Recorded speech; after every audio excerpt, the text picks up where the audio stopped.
Thank you. Good morning, Synod.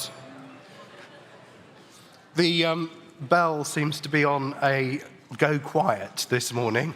It's obviously in a contemplative mode, which is great. Welcome, everyone. I hope you all had a good night's rest last night and some good fellowship as well. It was good to meet some of you yesterday evening. Can I thank Kathy, who's playing the piano for us?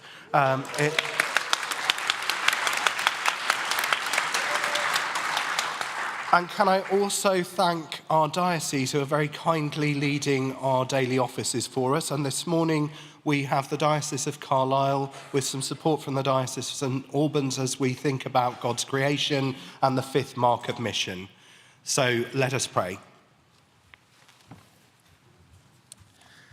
Good morning, Synod.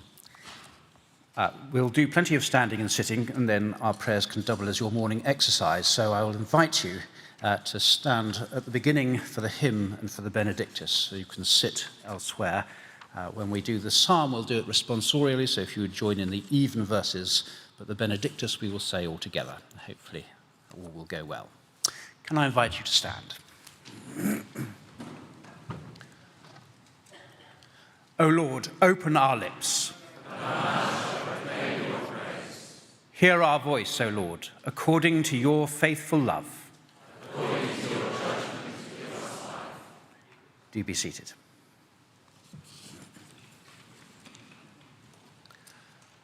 O God, you are my God. Eagerly I seek you. My soul is athirst for you.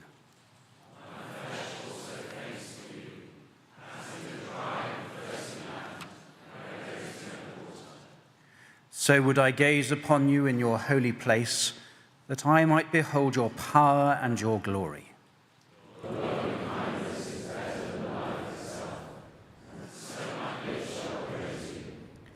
I will bless you as long as I live, and lift up my hands in your name.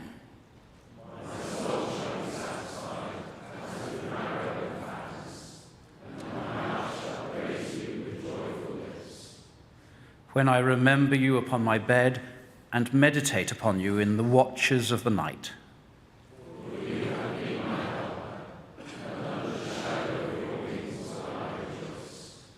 My soul clings to you. Your right hand shall hold me fast. Glory to the Father, and to the Son, and to the Holy Spirit, as it was in the beginning, is now, and shall be forever. Amen. Can I invite you to stand as we sing God's praise?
be seated.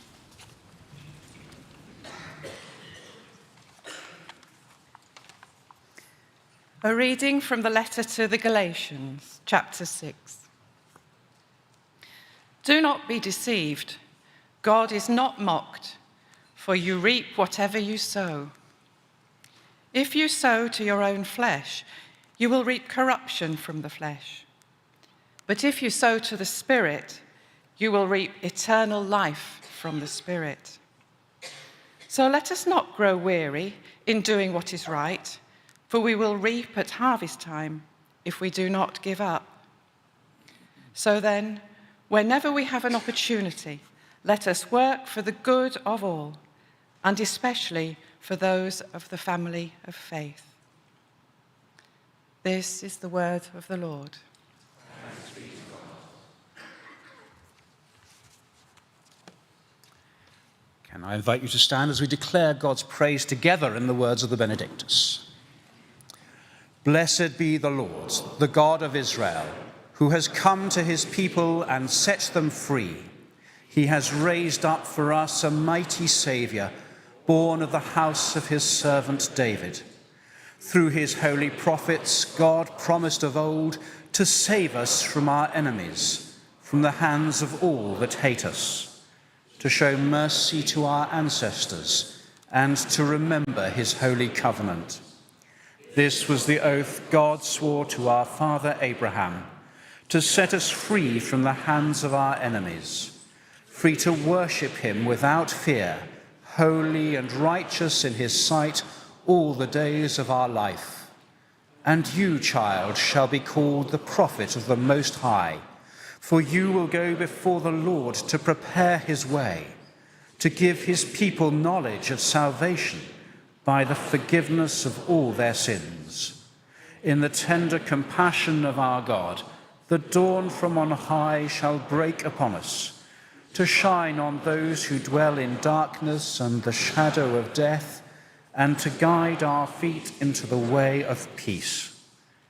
Glory to the Father, and to the Son, and to the Holy Spirit, as it was in the beginning, is now, and shall be forever. Amen.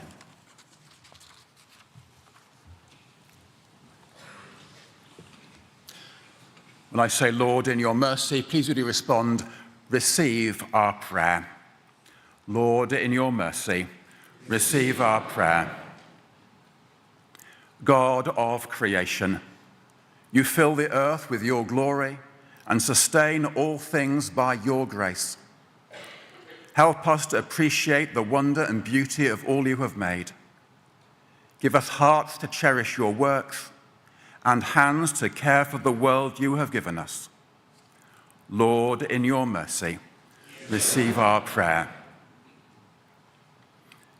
God of redemption, your Son came to save us from sin and death and to restore all things. Forgive us for spoiling your world, wasting its resources and exploiting its life. Heal our hearts that they might overflow with generous love. Lord, in your mercy, receive our prayer. God of wisdom, who sends your Spirit on the church, renew our minds that we might be wise stewards of this planet. Give us boldness to do those things that are right, even when doing your will disturbs our comfortable lives. Lord, in your mercy, receive our prayer. God of mercy, we make these prayers in the name of your Son, our Saviour, Jesus Christ. Amen.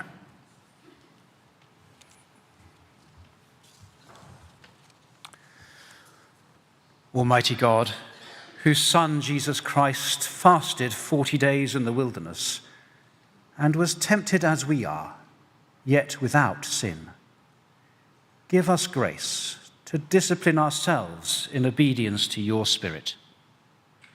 And as you know our weakness, so may we know your power to save. Through Jesus Christ, your Son, our Lord, who is alive and reigns with you in the unity of the Holy Spirit, one God, now and forever. Amen. Trusting in the compassion of God, let us pray with confidence as our Saviour has taught us. Our Father, who art in heaven, hallowed be thy name. Thy kingdom come, thy will be done on earth as it is in heaven. Give us this day our daily bread, and forgive us our trespasses, as we forgive those who trespass against us. And lead us not into temptation, but deliver us from evil. For thine is the kingdom, the power, and the glory, forever and ever. Amen. May God, our Redeemer, show us compassion and love. Amen. Let us bless the Lord.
Now we're on item 6.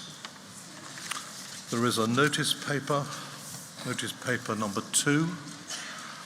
The eagle-eyed of you will have spotted, of course, that the online version is not the same as the one printed.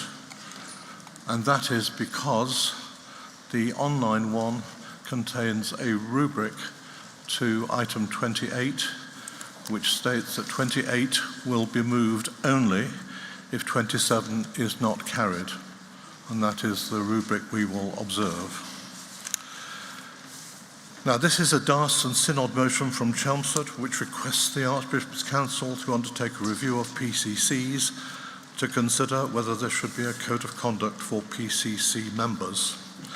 And this issue is linked with item 11 and item 15, the one debated this afternoon and the other on Sunday afternoon. Members will need GS 2335A and GS 2335B and the financial memo, notice paper 5, because there is a financial impact. There are, you will see, 2 amendments, and what I propose to do for the debate is to call the main speaker, Dr. Sarah Batts-Neal, who will speak for up to 10 minutes. I will then impose a speech limit of 3 minutes for all speakers, apart from the movers of the two amendments, who will be able to speak for up to 5 minutes. That will allow us to progress, hopefully in time, so that we don't hit the buffer of the rubric at 11:15. So without further ado, I call the Reverend Dr. Sarah Batts-Neal to speak. You may speak for up to 10 minutes. Thank you, Chair. Sarah Batts-Neal, Chelmsford 80. Synod, this DSM began life not in a large church with regular PCC elections, but in a rural village where seats around the PCC table are hard to fill and volunteers are like gold dust. This DSM began life not when clergy wanted more power, but when two church wardens discovered they were powerless in the face of intransigent behaviour from a PCC member.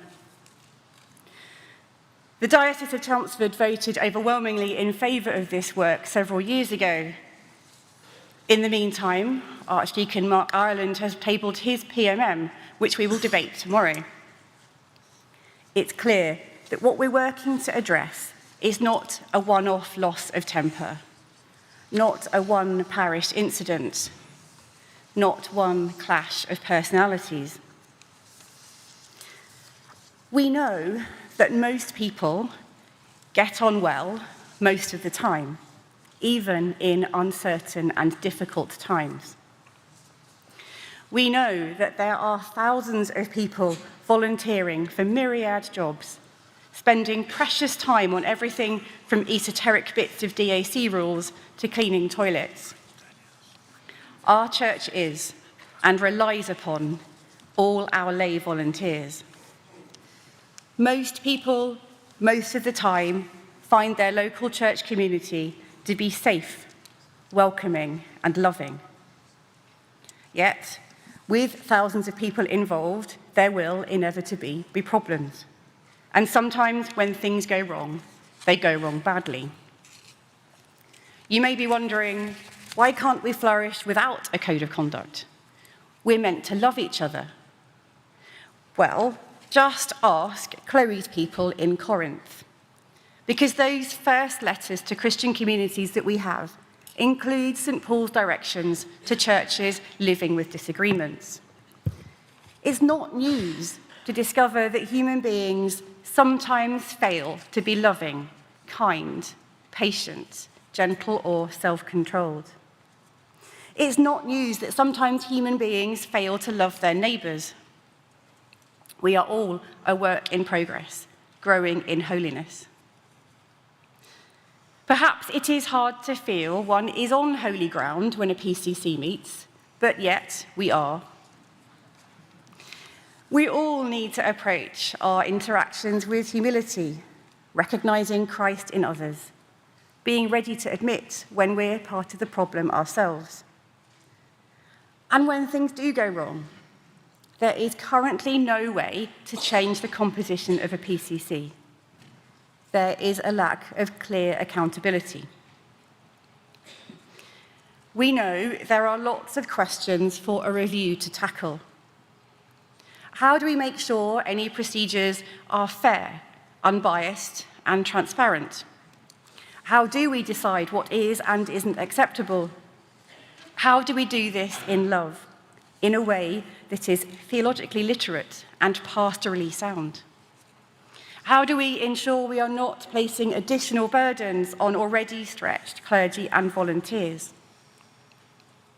How much better, surely, that these questions can be carefully considered in a review by the Archbishop's Council rather than by individual PCCs, often in the midst of difficulties.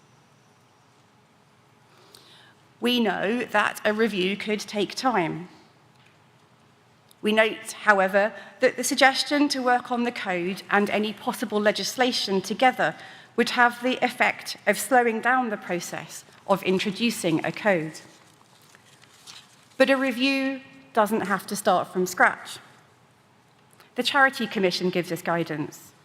The Nolan Principles have been in play for nearly 30 years suggesting that all have a duty to call out bad behaviour. And we have our own pastoral principles, inviting us to acknowledge hypocrisy, power, and prejudice.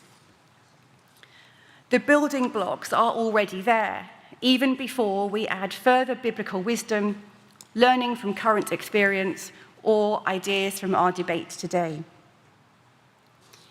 This work is important for at least 4 reasons. First, it is important because we need to be able to disagree. We do not want a code of conduct that stops discussion, disagreement, and dissent. In fact, I would suggest there are probably PCCs that need to disagree a bit more with each other and discuss more fully what's before them. Secondly, it is important because people are getting hurt.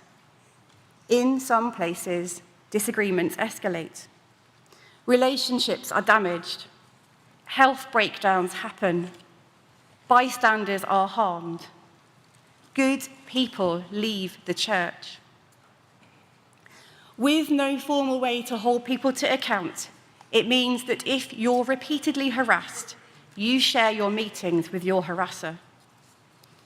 If you've been accused of wrongdoing all over social media, you share your meetings with your accuser. And if you're clergy, what is effectively your workplace is subject to behaviours that would warrant dismissal in any secular organisation. And there's nothing you can do except resign your role yourself. The third reason this is important lies in the call for a younger and more diverse church. Now, we are mindful of the risk of unintended consequences. We do suggest a review. A wise review could consider intended consequences. When we have a broad range of people worshipping and serving in our churches, we have a broad range of prior experience and knowledge in our meetings. We do need to be mindful that we do not create a code of conduct that only sanctions one way of behaving as normal and acceptable. A diverse church will, for example, include those who are neurodivergent, whose interaction and communication may be different. Every PCC member is a trustee. All have an equal right to speak and be listened to. We suggest a code of conduct could give confidence to those who want to speak but are anxious about being shouted down. And fourthly, this work is important because our effectiveness in sharing the gospel is compromised.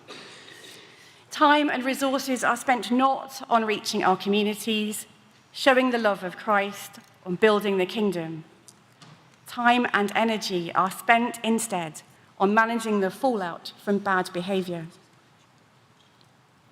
Diversity, accountability, and a healthy culture that supports sharing the gospel. Who doesn't want that? Now, we recognise that one response to this motion may be, what about bad behaviour of clergy? We don't pretend to know that clergy are perfect, nor is there an intention to create a clergy versus laity division, pitting one against the other. We do know, however, that there are already routes for complaints against clergy. There is no equitable accountability for lay volunteers. And this imbalance prevents any member of a PCC from taking action, lay or ordained. We also recognise a fear that a code of conduct might make it harder to recruit new PCC members. And we balance that fear with hope. Hope that accountability for the behaviour of members would encourage those to step forward who have been put off by other dominant individuals. Synod, there are big questions about why we, as the body of Christ, sometimes find ourselves in fraught relationships, not just around our big doctrinal or ecclesiological disagreements, but also in small and local challenges. A code of conduct can help guide us while we prayerfully find the grace to live alongside each other in peace.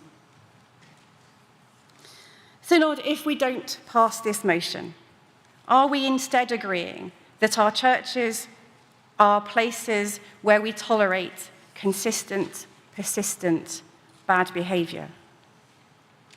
We are asking for a review into the possibility of a code of conduct to encourage healthy cultures, to give a possible remedy for intransigent behaviours that damage the church and hinder our ability to share the good news of Christ Jesus. Chair, I move the motion, standing in my name.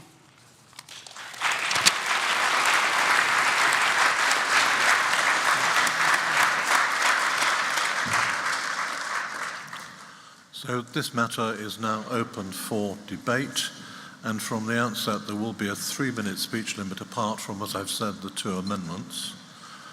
So those who wish to speak in the main motion, Fiona Macmillan, followed by Prudence Daly. 3 minutes. Thank you, Chair.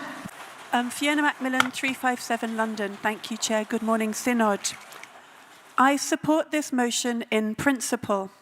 We need equity for lay people and clergy to act with maximum respect and mutual respect and maximum collegiality.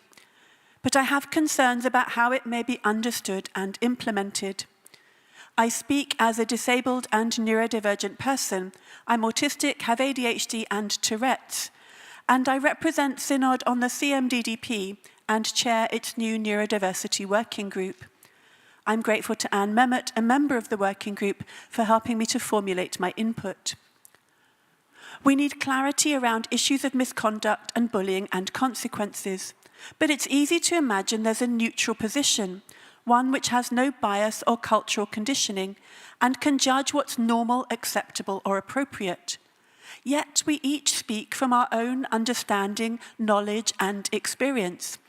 And neither this paper nor those on the General Synod Code of Conduct or on lay bullying appear to have considered issues of applying behavioural norms in the light of cultural difference, disability, or neurodiversity. All 3 documents would be well served to call both for diversity training and to include wording that ensures decisions are made fairly and with full understanding of differences which affect how communication may be delivered and received. Research shows that disabled and neurodivergent people are more likely to be victims of bullying, abuse, and poor behaviour, but are often not believed because of myths about ability, alleged lack of empathy, or motivation. Myths and misunderstandings can also result in inaccurate assumptions and unfair accusations of rudeness, harassment, and bullying. This motion sets out a framework of inappropriate language, respectful communication, etc. But appropriate and respectful are subjective terms, dependent on culture and open to interpretation. For example, many autistic people can't control voice tone and don't hear voice tone in others. We communicate with each other by the words we use, rather than by the way they're said. A recent survey found that 90% of autistic people, that's 90%, had been accused of being aggressive, angry, or bullying, based on allegedly using the wrong voice tone or way of speaking. Autistic people's responses were universally of astonishment, bewilderment, and shock. Some had lost jobs, friends, or community roles because of the way it was assumed by the way they spoke. Proper and impartial consideration of facts and evidence can only happen when those passing judgment have had appropriate training and are able to identify potential miscommunication between people who think differently from one another. Let's make sure we don't write discrimination into any of our codes of conduct if we really want the church to become more diverse. Thank you.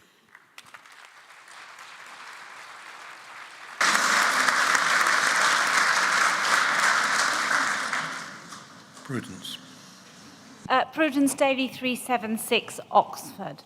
I think, like everybody here, I'm well aware that poor behaviour, indeed on the part of both clergy and laity, can sometimes cause chaos in parishes. But I'm concerned, first of all, about the idea of having possible disciplinary procedures. The difficulty is that it's not always obvious initially who's the bully and who's the perpetrator. I'm aware of one church situation where somebody was accusing other people of bullying, but actually, the truth was that individual was really the XL bully themselves. And that then requires a lot of quasi-judicial investigation and that kind of thing, which can be a real burden on parish life. So, in that sense, I've got a lot of sympathy with the amendments. But I also agree with what the previous speaker has said. Sometimes people on committees who appear to be awkward are simply neurodivergent. And that's something else which I think needs to be taken into consideration when we look at this. But the final thing I wanted to say is that if we do go down this route, and this also applies later on to the motion about bullying by lay officers, which comes later on in this group of sessions, I think we need to be mindful that whatever bar we might put in place for debarring lay officers from office is no lower than the equivalent bar for clergy. Now, I realise that clergy and laity aren't in exactly the same position, because for clergy, their jobs and their livelihoods depend on their position in the church, whereas for laity, that's rarely the case. But then, on the other hand, particularly in country parishes, you might have somebody who's got 3 generations of their family bound up in the churchyard, who's been entwined with that particular parish church all their life, as opposed to a member of the clergy who's just come into the area for that position. So there are disparities on both sides, and I just think that it's important that those points be borne in mind if this is to proceed any further. Thank you.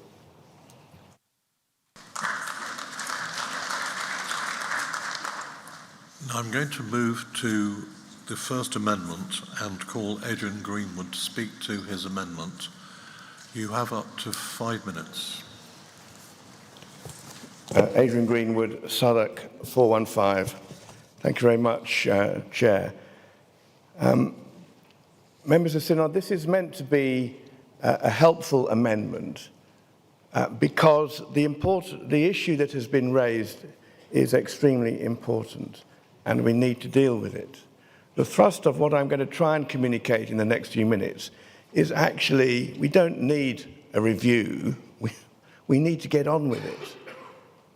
By way of introduction, I have over 40 years of experience of charitable governance, both professionally and voluntarily, as an employee, as a trustee, and as a chair. And in those 40 years, I have made a lot of mistakes. I have learned an awful lot of lessons, but I think also that I have achieved some good stuff. And I have a reputation for being persistent and challenging, and some people find me difficult to deal with. Can you believe it? And it gets tough. And I'm aware of that. I know I push the boundaries sometimes, but I'm passionate about the things I'm believing in and passionate in the mission of the church. This is a really important topic. I'm a great believer in the picture of the body of Christ. One part cannot say to the other, I have no need of you. And Jesus calls us to love one another. And he challenges us. By our love for one another will the world know. There is no greater command, I believe. And we're failing at it hopelessly.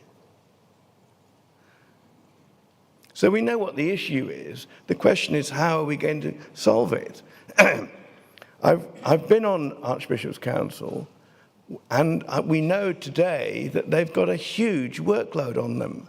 Do we really need to ask them to carry out a review on something where we know what the problem is and where, as Dr. Sarah has said, there's a huge amount of resource already out there? The Charity Commission, the National Code for Voluntary Organisations, there's tons of stuff there. One of my favourite codes is called the Chairperson's Beatitudes. It was published in 1981. So there's tons of stuff there that we can make use of. And as independent charities, PCCs should really have a code of conduct already in place. We don't need to be told to do one. The answer to the question is, yes, we need to have them, so let's do it. And I think just psychologically, we are more likely, I recognise there are obvious exceptions. There will be situations which are so tricky, where it's broken down so badly that outside help will be needed. But psychologically, it is much better that a charity group of trustees resolves the issue themselves, works out what they need, and goes forward, rather than having something imposed from on high. And legislation is a last resort. Unintended consequences follow. It could make matters a lot worse.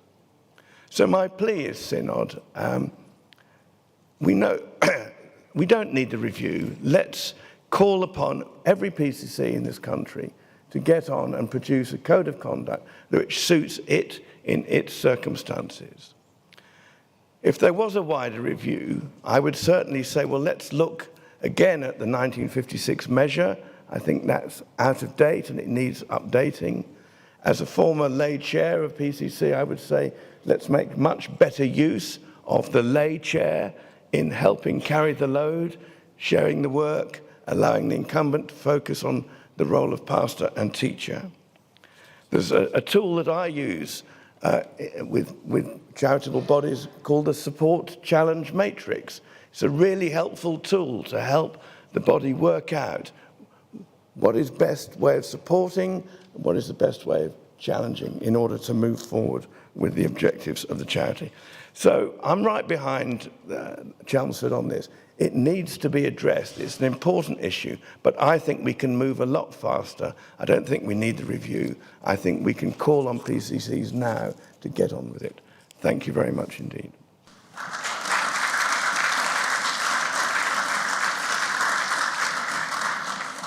I call upon Sarah to respond. Thank you. We resist this amendment because it substantially rewrites the motion and, amongst other problems, puts the burden onto PCCs to resolve the issues we're asking to be reviewed. Well, as Sarah does not support the amendment, it will lapse unless 25 members stand in their places or otherwise indicate that they wish the debate to continue on the amendment and a vote to be taken. So I therefore invite members to stand in their places, or if unable to do so, indicate that they wish the debate to continue. And if you're on Zoom, of course, you will need green ticks.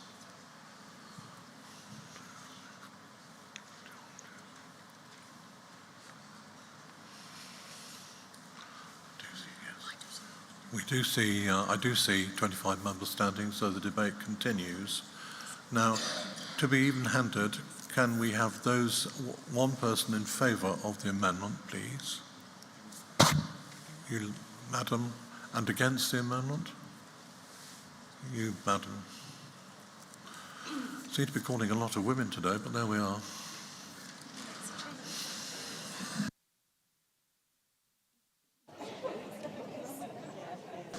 Now, 3 minutes. Thank you. I think I missed a joke there. Caroline Herbert, Norwich 371. Thank you for calling me. I'm keen to support this amendment because when I first saw the original motion, I felt quite conflicted because I completely agree with the spirit behind it, that it's helpful to have some sort of code of conduct for PCCs, but I wasn't entirely sure that this motion was the right way of going. So I thought actually the amendment, I think, is a much better way forward. because I think it will actually achieve the desired effect in a simpler and quicker way. I was tempted to say simpler, bolder, humbler, but I think that was last year's phrase. So the motion calls for Archbishop's Council to carry out a review to consider the possibility of drawing up a code of conduct. And I feel it will be well into the next quinquennium before we're actually getting anywhere. As Adrian Greenwood said, if we actually call on PCCs to do it, we can get there now. And then there's also the issue of what I think is called co-production. If PCCs are able to contribute to drawing up their own codes of conduct, there might be more of a sense of ownership. Now, normally, I'm quite nervous when we have a synod motion that calls on PCCs to do X, Y, or Z. I know all of us will know that many volunteers on PCCs are already feeling overburdened and overwhelmed, and we don't want to just say, and this is something else to do. But actually, the idea of PCCs having ownership of their own codes of conduct, rather than having something centrally where everyone will go, oh, but they don't understand our situation because ... And as Adrian Greenwood says, there's lots of material out there. We have our own pastoral principles. Wouldn't that be a brilliant place to start? And lots of other guidance as well. And I'm sure there may be PCCs out there which actually maybe already have something like this. They may not have code of conduct written at the top. But in our former parish, I served on a PCC which started each year with a mini induction of what is a PCC? How does it relate to Deanery Synod, Diocesan Synod, General Synod? What are the expectations? So I'm sure there's much out there that could be shared. And I have to say, I'm particularly concerned about Clause B of the original motion. We know that there's a lot of talk about how the clergy disciplinary process isn't really working, and we've been spent hours trying to improve that. So why are we now, when we haven't got that right, why are we then trying to set something up for lay people? Let's get the one right first, then move on. So I would definitely urge you to support this amendment. Thank you.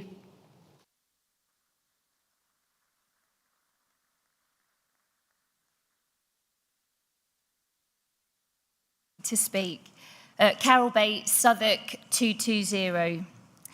I am in favour of this motion, but must reject this amendment. Regarding inappropriate behaviour, whilst there is due process when complaints are made about clergy, there is no such process for lay officers. There needs to be a national review by the Archbishop's Council on the issues around a code of conduct for PCCs, and due process which can be used to address persistent, unacceptable behaviours. Dioceses are well aware of particularly difficult parishes where clergy, employees such as family or youth workers, pastoral workers and other lay members are made very unhappy and often forced to leave their ministries by the behaviour of a few who hold power in the church. People and their ministries are crushed.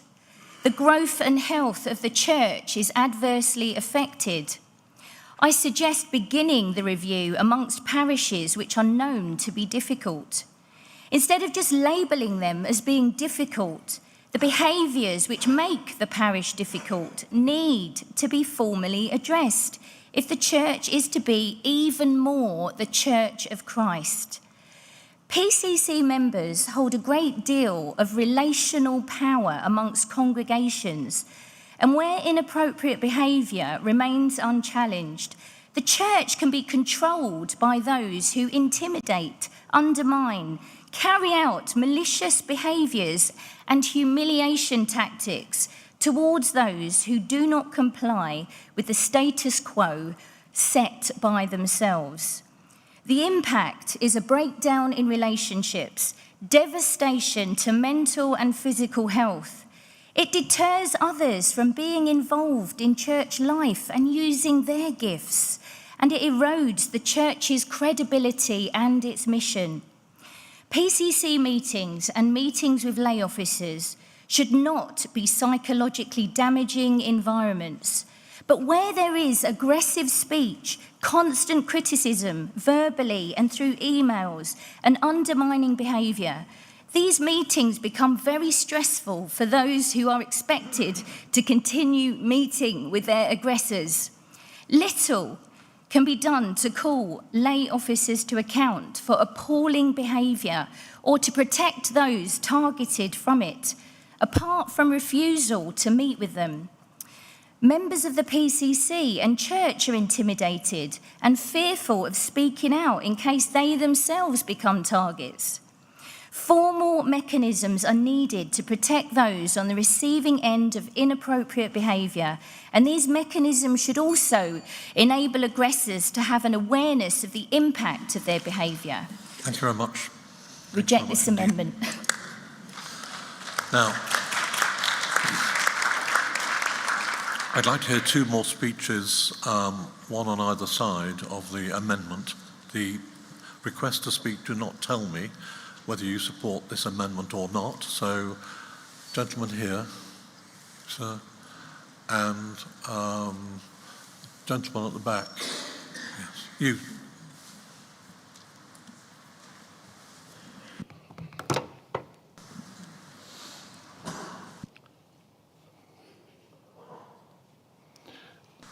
Peter Adams, St Albans 392. I fully support this amendment. I do think the Archbishop's Council need to talk about this. I think the Business Committee needs to talk about it. We've got 3 motions over these days. They are very clearly joined together. Let the conversation in the Archbishop's Council be about how they can work to support the Business Committee in a code of conduct that percolates down through the church and creates an environment where we all are working together. Then let's do what Adrian says, let's work it out at a local level so there is ownership and commitments to the task. Indeed, I would even suggest that we actually consider the reality that what we're talking about now is a national issue in our national life. We've heard that in the Archbishop's presidential address yesterday. Dealing with difference is one of our key pieces of work as a nation. Let's model it well. Let's be a beacon of hope to the world in the way we conduct our lives. And I would ask the business, I would ask for the Archbishop's Council and the Appointments the Business Committee to consider is setting up a group that will actually monitor how things are going, and so that actually we have a model, the code of conduct for this place, be a model for how we conduct our lives at a local level, and then we take ownership. I'm a great fan of our governance. When it's working well, it's one of our great assets. Even a delight, and I use those words carefully. I was never a governance nerd, but my experience of it working well meant I wanted to encourage it, and I pay for that as lay chair of Luton Dinery Synod, now lay chair for St Albans Diocese, as well as being in this place. Adrian's suggestion comes from his experience, as he said, of many years of governance. He has been a deanery lay chair, he has been a diocesan lay chair. Can I big up the role of those of us who are lay chairs, diocesan lay chairs in this matter? We really do get around if we're doing our job. We see a lot of what's going on and what happens at every level in church life, and we are often asked to speak to it.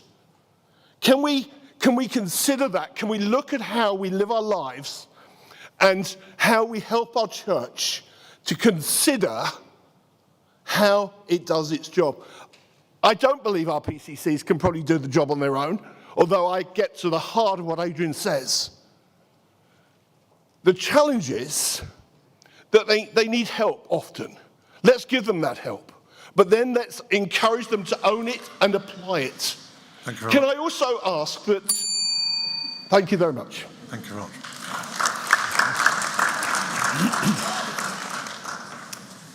much. Chris Blunt, Chester, 89. So I love the intent of the main motion. I love even more the way it's going to be delivered if this amendment is passed. So I encourage Synod to pass this amendment. It seems much more of a proportionate way of doing it rather than having a diktat from on high, to actually have PCCs themselves agree their own code of conduct. As has already been mentioned, that will probably lead to a greater level of buy-in. What I want to particularly address is whether we can have, as part of this, a model code of conduct.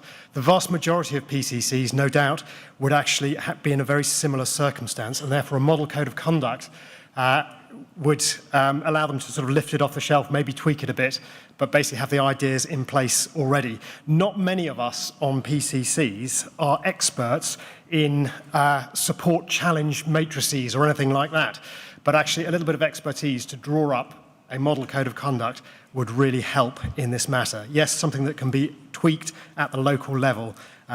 Please could it be simple and concise if it's drawn up in the future? I urge Synod to support this amendment. Thank you.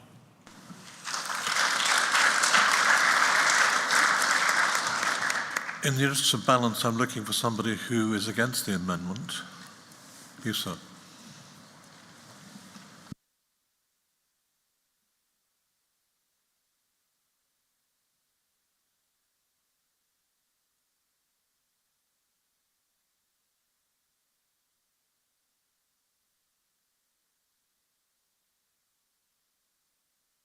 Robert Thompson, London 166. Recently, one of my colleagues who's a woman contacted me to tell me about a member of her PCC who came and was robust in his tone in a rather aggressive manner in her study. And then at the end of that time, because he said, we are members together of the body of Christ, wanted to give her a hug. This is the reality, I think, of what many clergy, especially women, face from male members of their parish councils. So I am against the amendment, although I am absolutely supportive of virtually all of the speeches that have been made in favour of it, because I think the first substantive motion is simply asking for the possibility of drawing up a code of conduct, for the issues required in drawing up a code of conduct, for the resources required in drawing up a code of conduct. It's not asking for anything in particular except for a review, which I think is really important within the Christian context, because unlike codes of conduct which are already there within Charity Commission law and within Charity Commission training, we do actually need to have an element which is the theological reflection on it. So I would ask Synod members to support the main substantive motion, although I would like to draw attention to we may want to do this with swiftness in order to meet Adrian's criteria. That Fiona brought up about diversity also relate to expression of anger, and it also relates to the use of social media. One of the issues that some of us who use social media quite a lot are quite concerned about is often from those in senior leadership within the church. There are derogatory statements about how people use social media. The reality is, of course, when you have power and you use power in particular ways which are unseen, that behaviour is more problematic than the problematic of robust speech in a public context. And so we need to be very careful in relation to what Fiona has said, also in relation to robust speech, which is truthful and honest and is not defamatory. And we also need to be very, very clear and very, very careful in the church, because the problem is that often we conflate what is personal with what is professional, in inverted commas, because we are office holders. So those are the issues that we need to address.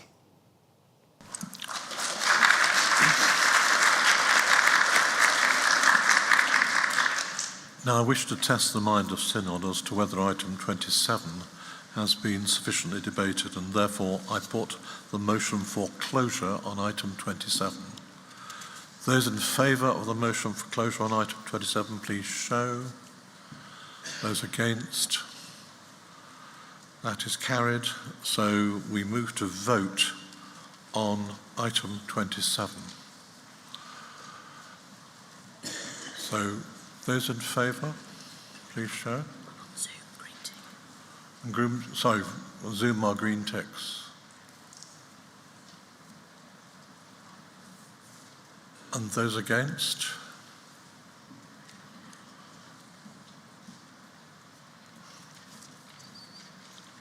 So the amendment, I think, is not carried. So the amendment not having been carried, we move to item 28, which is the amendment in the name of Clive Scowen. Thank you, Chair. You have up to 5 minutes, Clive. Thank you. Clive Scowen, London 358. One thing that all members of this synod have in common is that we all serve on PCCs or used to. All of us have experienced the person on the PCC we'd rather wasn't there. The person who has a vendetta against the vicar, the person who just always speaks in a way that we find irritating, the person that actually is really destructive in their contribution and makes the functioning of the PCC really difficult. So I don't underestimate the scale of the problem that there is in some places. But maybe it's we who are the person that others would prefer wasn't there. There are some people who have never learned how they should behave, never been taught in the context of a body like a PCC. And for people like that, particularly, a code of conduct might be really valuable. So, a nationally approved code of conduct to which PCC members are expected to sign up, I think would be a good thing and helpful, and it might help to change some destructive behaviour, although I'm not naive enough to think that it would solve every problem. But to make such a code legally binding and enforceable is a recipe for disaster. It is likely to make divisions deeper and to be weaponized against unpopular minorities on some PCCs. That might be for a whole variety of reasons, whether it's to do with issues of principle or of personality. Now, in the post-synod survey after July, members of this synod showed little enthusiasm for an enforceable code of conduct for us. And we have available to us first-rate impartial legal advice, and members with judicial experience who could chair a tribunal deciding whether there had been a breach. At PCC level, where's the impartial advice to come from? Who will determine whether an allegation of breach is made out? How will fairness be ensured? Who will prevent the incumbent or dominant lay members abusing their power to get rid of people they don't like? I have a friend who was a county solicitor responsible for the legal services to a county council. But his job, or his team's job, also included advising parish councils. And when in the early 2000s an enforceable code of conduct for local authorities was introduced by legislation, he tells me that much of his team's time was spent not advising his own council, but advising on disputes at parish level, where councillors were bringing complaints of breaches of the code against each other repeatedly, now that they could. If we go down the route of an enforceable code, our diocesan registrars, and conceivably our archdeacons, could quickly be swamped with requests for advice or requests to come and sort it out. I urge Synod not to go down that road, and which is why my amendment seeks to remove paragraph B from this motion. Without paragraph B, I think this is a good thing. Yes, let's have a national code. Let's require PCC members to undertake to uphold it. But let's not create a mechanism for enforcement which will make things 10 times worse in already distressed and divided PCCs. And let us not put in place rules which can silence either, as we heard earlier, neurodiverse people who other people don't understand, or those irritating prophetic types whom God may have sent and whom we all need to hear.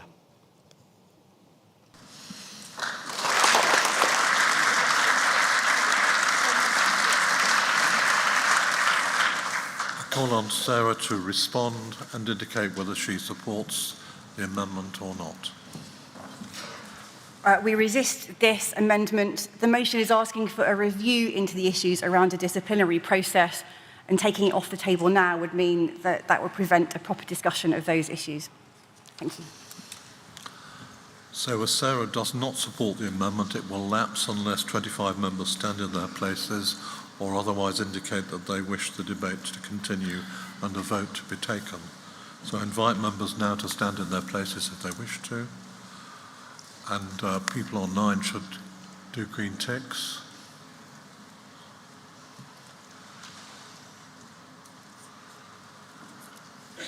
Yes, I do see 25 members standing, therefore the debate continues. Again, someone in favour of the amendment? The lady here. Someone against the amendment? Gentleman there. Thank you. 3 minutes.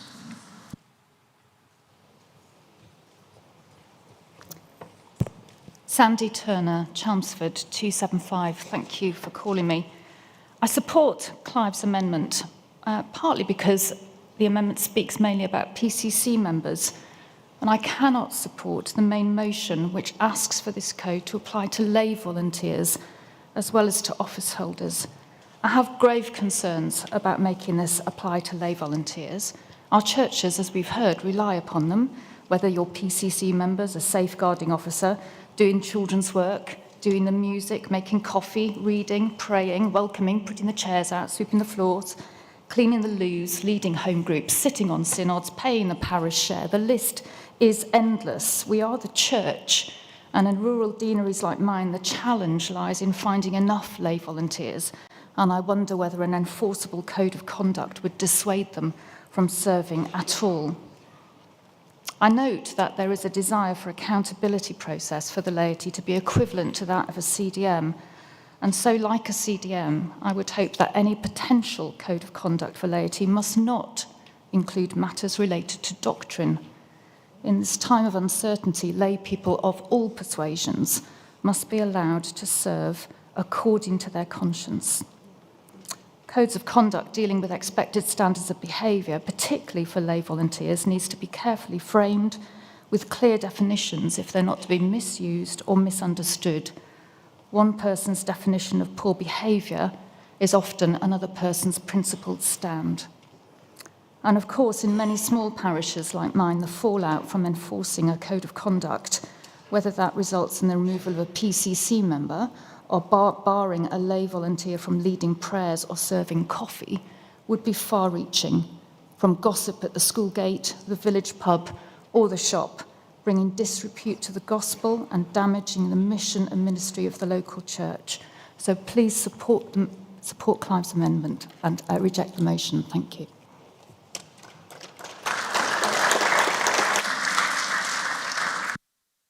Christopher Johnson, Leicester 141. Chair, thank you for calling me for what is my maiden speech. And who thought I would use my maiden speech to mention cricket, though those who know me will know this. And the reason I do this is because in cricket, and particularly internationally and locally, there are the laws of cricket and there is the spirit of cricket. All things are lawful, not all things are beneficial. Where have we heard that before? I wonder. It is lawful to dismiss a batsman who's left his ground.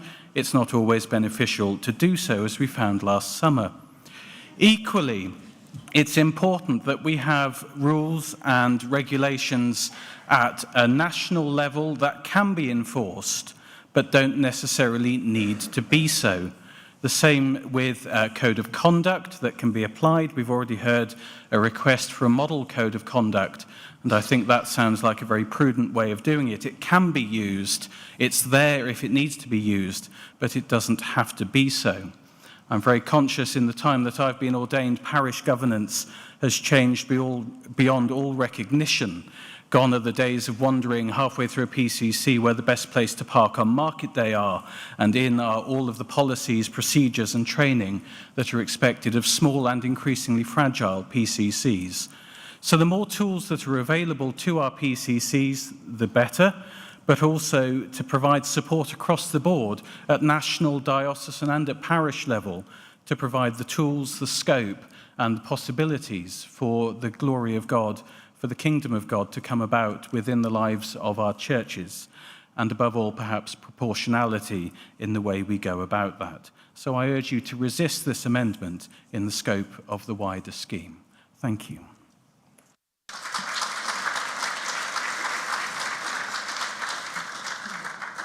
Now, I want somebody who's going to speak in favour of the amendment. You, sir. And Mr. Spears, you're online. Do you want to speak for or against the amendment? Against. You're muted. Simon Friend, Exeter 310. I want to speak in favour of the amendment. Just very simply, really, having been part of a church in a town of about 10,000 people and now in a very rural community. Even in a town of 10,000 people, there are complex webs of relationships with the church, which are very clear in rural communities, often with families, as somebody's already mentioned, with generations of connections to the church. If we think that having a disciplinary process which simply removes somebody from a PCC is going to solve the problem in these even large towns and certainly rural communities, then we really are being naive.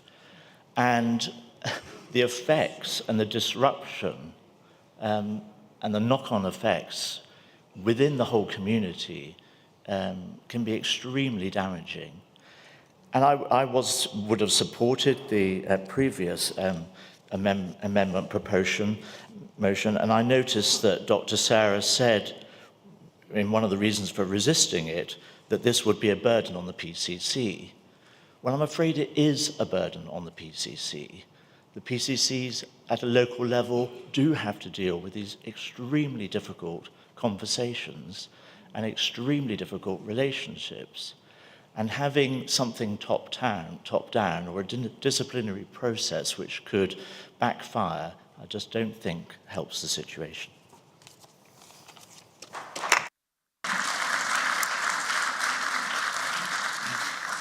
I'm going to call Pete Spears online on Zoom. Can we unmute him? Yes. Pete, you've got up to 3 minutes.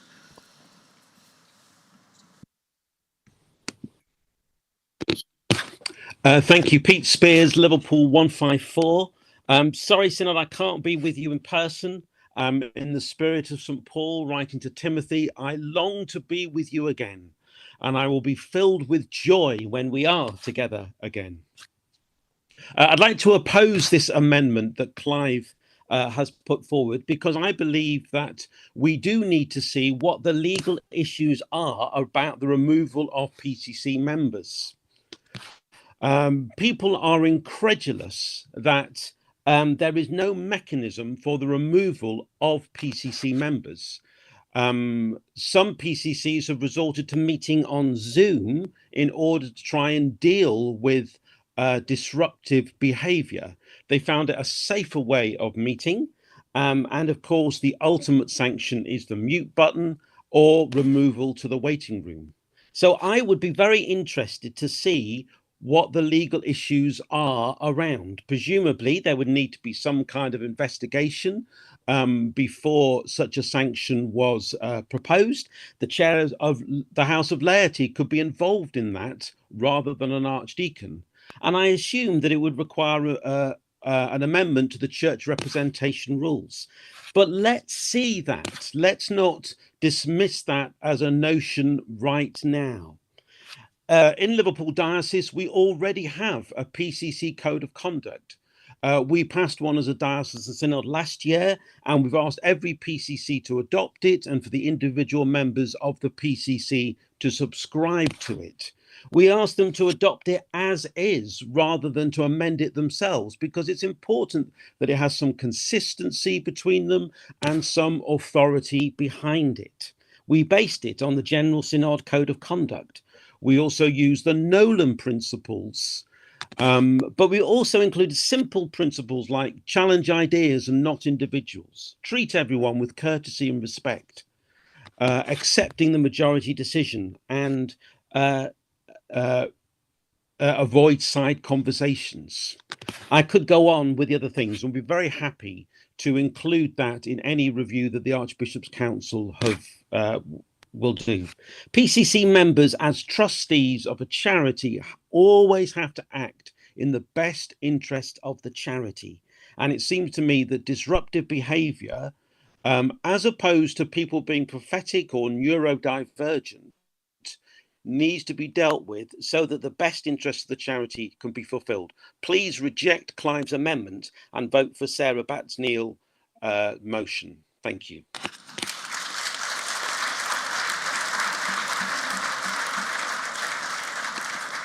So I now wish to test the mind of Synod as to whether item 28 has been sufficiently debated, and I therefore put the motion for closure on item 28.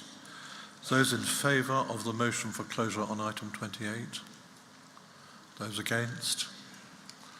The motion is carried, so we move to vote on item 28. Those in favour, please show. Those against? The motion is lost.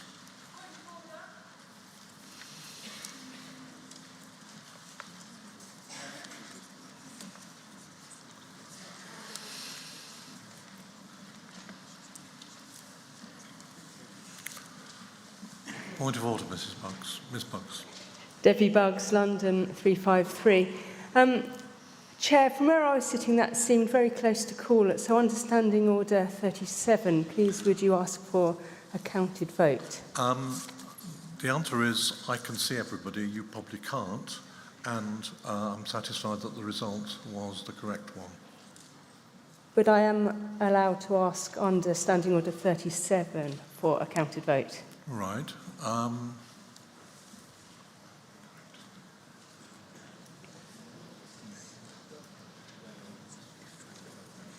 So do I see 25 members standing?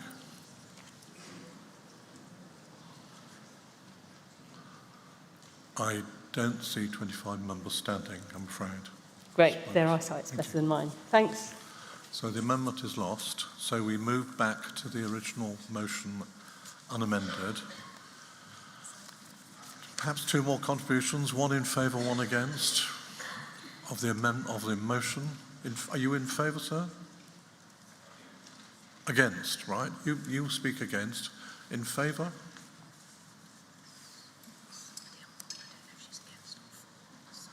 Is Rosemary Wilson speaking in favour or against? Online. We'll have to unmute her to find out, won't we? Against. Well, I'd like somebody in favour. Somebody in favour? Bishop. You first, and then the Bishop. 3 minutes. Richard Brown, Chelmsford, 270. I opposed this motion when it came to Diocesan Synod, and I continue to oppose it. I wonder if a new entry to a PCC member, people are aware of how many layers of governance there are already on PCC membership. There are the requirements of trusteeship that the Charities Commission impose. There are the requirements of safeguarding that we as a church impose. There are church representational rules that already exist, and there might well be a PCC handbook that you have already created. And I was going to suggest to everybody that they needed a PCC handbook, which was essentially the bones of Adrian Greenwood's amendment, which is why I would have supported that. And now, of course, according to the church representation rules, if there is an unelected PCC, if there is no PCC election, then there can be a vote over every member. So there is already a lot of of government over PCC members.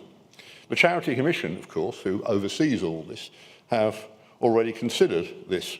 They will legally disqualify certain categories of individual, people who are disqualified by virtue of being convicted of financial crimes, people who are recognised terrorists, people who are on the sex offenders register, etc. They already have a sample code of conduct, which you can download, you can modify to your own requirements, as they suggest, and they even published a document called How to Get Rid of a Trustee, which sounds very appealing, but it does recognise the fact that there is no legal way of doing it. Perhaps it prefers, and the Charities Commission administers a few thousand PCCs in this country, but also a number of other charities. Perhaps they prefer that this whole thing actually resolves around the notion of trusteeship, which is people trust each other. The only thing they say you can do is to include within your PCC handbook, or whatever your code of conduct is, a vote of no confidence, which is something I would recommend that you do. Now, why should we, I wonder, try and suggest to the Archbishop's Council they should do what the Charities Commission does not do and doesn't appear to want to do? Millions of charities operate without it. Basically, it's a pastoral situation we have. We have pastoral situations here. We should be able to sort out pastoral situations. We are the experts at pastoral situations. We tell ourselves, clergy and laity alike. I invite you to oppose this motion, and I will also suggest, as did Clive, that this could be a weaponising situation. Thank you. Thank you very much. Bishop of Gloucester. Rachel Treweek, number 19, Gloucester. I simply want to say that in listening to this debate, there have been lots of really interesting contributions. At times, it's felt as if we are discussing whether or not to have a disciplinary process. And I simply want to say that my understanding of this motion is that it's been very carefully worded to say carry out a review to consider. And it seems to me that, therefore, this will allow that rich discussion to continue, and therefore I am in favour of this.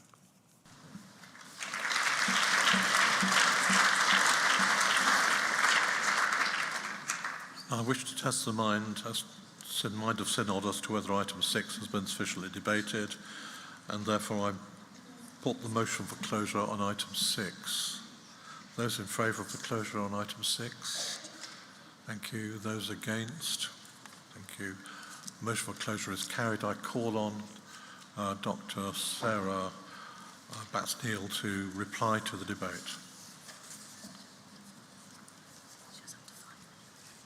Sarah Batts-Neal, Chelmsford 80. This has been a really helpful debate, and I'm sure the points that have been raised have been heard by those who might have the job of carrying out a review. I can't respond to every point. Fiona, we have spoken about diversity. Thank you for your points. They're really important to be made. Prudence, in my opening speech, I talked very much about procedures being equitable, not necessarily equal. I think that's an important point to bear in mind. Adrian, we do have much to begin with, but we don't want to push all the burden onto PCCs to operate everything themselves. Christopher Blunt, yes, a model code of conduct would be one way forward. We are, again, concerned that we don't want the PCCs necessarily to have to do the heavy lifting themselves in creating what those words might be, particularly when this is could be a very useful tool to have in one setup. that will come into play when it is needed, and when it is needed is when relationships have broken down and things are not going well. And we recognise that the issues we're talking about are only going to come into play when things have gone wrong. It's not always the best point from which to be looking to create a new way of working together. Robert Thompson, thank you. Yes, theological reflection as part of review is super important. And the point about criticism being personal when it is actually professional is one that is important to note. Clive and those who spoke in favour of Clive's amendment, we understand the anxiety around the ramifications. Isn't it depressing to feel that an enforceable code of conduct would lead to a stampede to our diocesan registrars? However, if a code is not enforceable, then it is ignorable. Simon, friend, we recognise that, as I say, when we are in this situation, wanting to potentially enforce a code of conduct, potentially remove someone from a PCC, by that point, the relationships have broken down, and so that complicated network of relationships will already need healing. Pete, thank you. You raised some really good questions. Let's look at your stuff from Liverpool. Thank you very much. I'm sure everyone heard that. As my understanding is, Richard, that the Charity Commission do allow for the removal of trustees if a code of conduct has been adopted that includes it. So we're not reinventing a wheel differently, recreating a wheel, recreating not a wheel. And Bishop, thank you for your final comments, reminding us what we're asking Synod to agree today is not the content of a code of conduct, not to decide whether we want to have one that is legally enforceable or not, but for a review into the issues. So I finish. Thank you. I beg to move the motion standing in my name. Thank you, Chair. So item 6 is before the Synod for voting. Those. Could I request a counted vote for this? Do 25 members, do I see 25 members standing? In which case there will be a counted vote.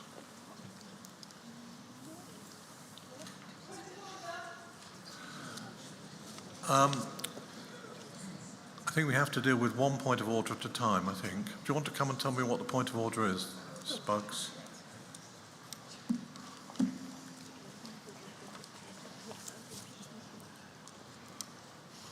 I was going to request a counted vote by House, please, Mr. Chairman.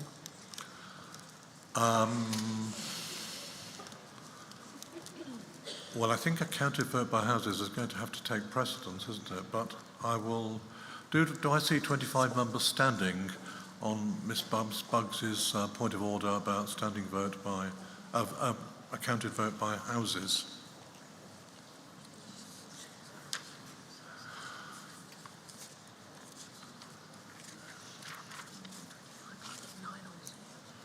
Yes, I see 25 members standing, so there will be a counted vote by Houses. Now, I'm not going to dispense. I'm not going to dispense with the ringing of the bell for once, so the bell will be rung.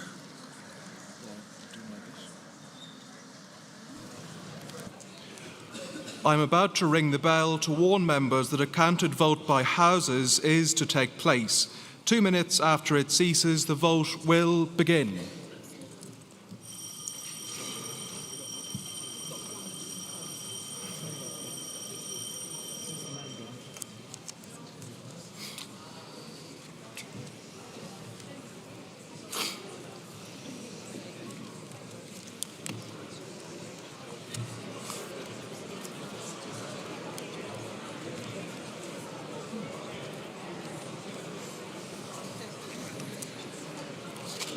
Are you coming in? When you finish voting. Sorry? When you finish voting.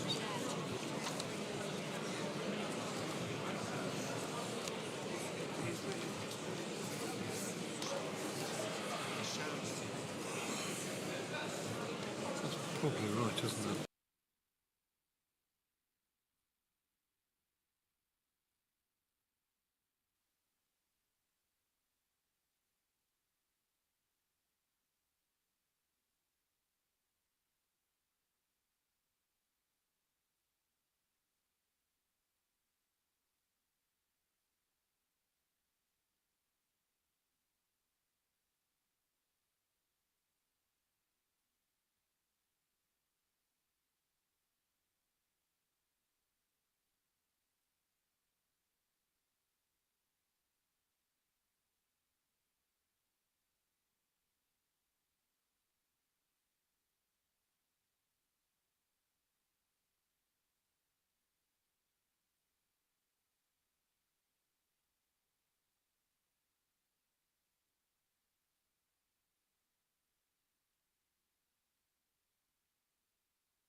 This is a counted vote by houses on item 6. Those present at Church House using the voting handsets and who wish to vote in favour should press 1. Those against should press 2. Those who wish to record an abstention should press 3. Those participating remotely should use the online voting platform and vote or register an abstention using the buttons on the screen. The voting period is now open and will end in 1 minute.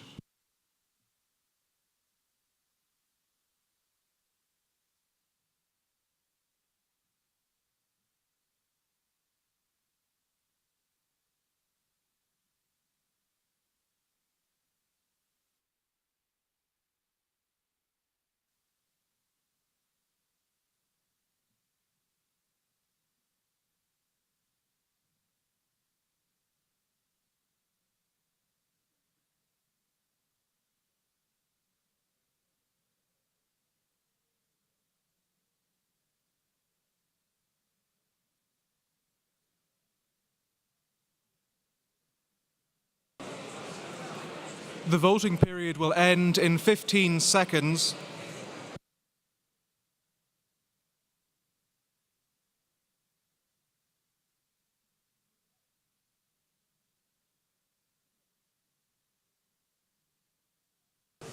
The voting period has now ended.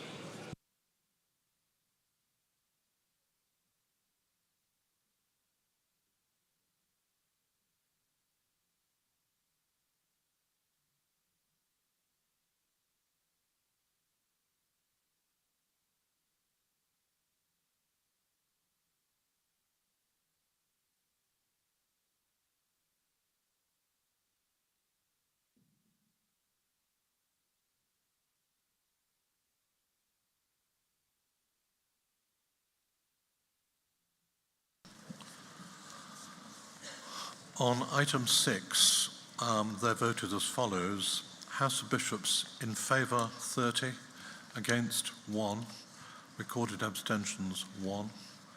House of Clergy in favour 128, against 23, recorded abstentions 4. House of Laity in favour 105, against 52, recorded abstentions 8, so the motion is carried. That concludes this item of business, and we go back to questions.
Good morning, Synod. We are returning to questions.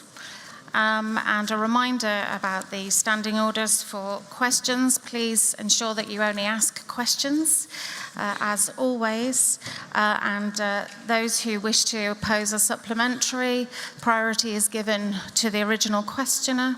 But if you can anticipate and start moving towards the podiums, that will be helpful. And as always, I'll be looking to Zoom, which may slow the process, but is important to do. And again, a reminder about the importance of the responses being within a minute also. Thank you. So we're going to begin by returning to the question which wasn't able to be answered yesterday, and that is question number 93, which will be responded to by the Fees Advisory Commission, the Archdeacon of Sunderland. Is that right? Supplementary question 93. Go ahead. Nigel Bacon, Lincoln 342.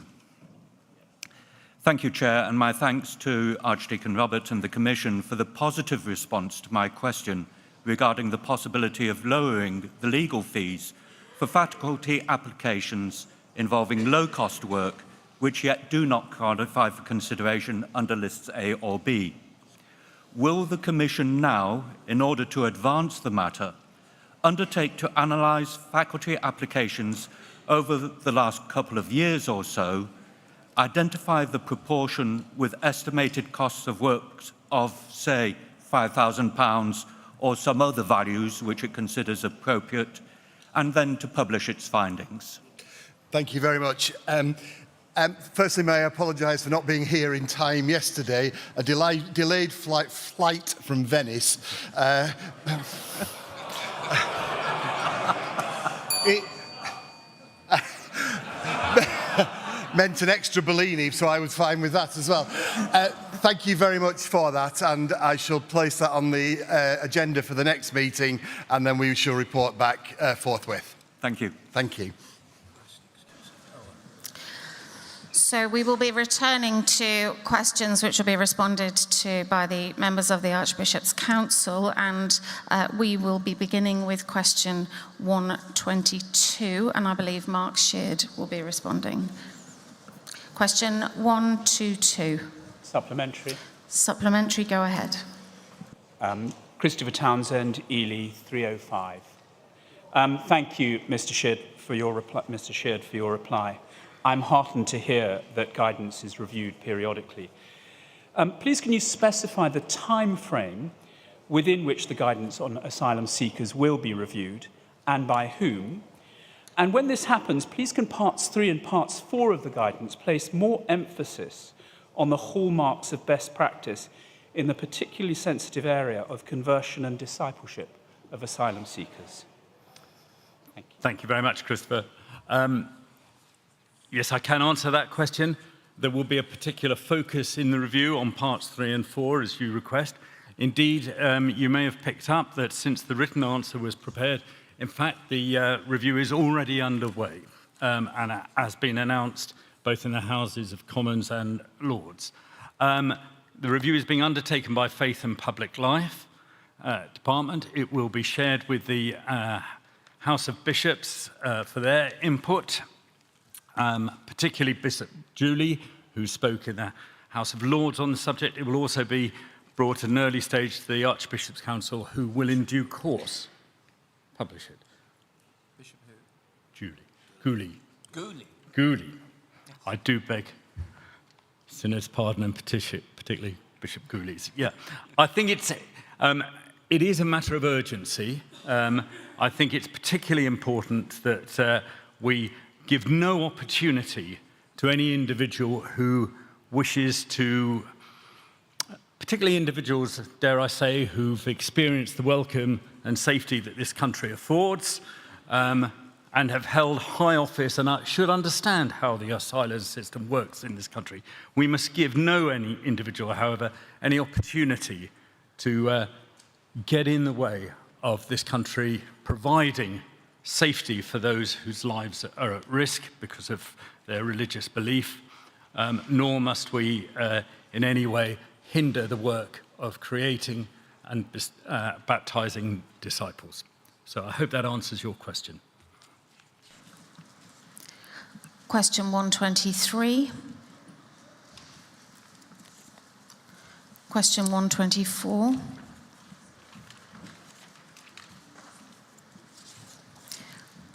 Question 125. Supplementary. Supplementary, go ahead. Ian Johnson, 378 Portsmouth. Thank you, Alison, for your answer.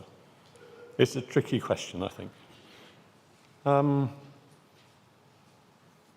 Even if no one knows how many charities there are, and given that Jay is recommending a form of charity that must respond by law to its oversight, which they clearly do not at present, will Archbishop's Council consider whether this development is appropriate for all church charities and this might be asking an opinion, if not, why not?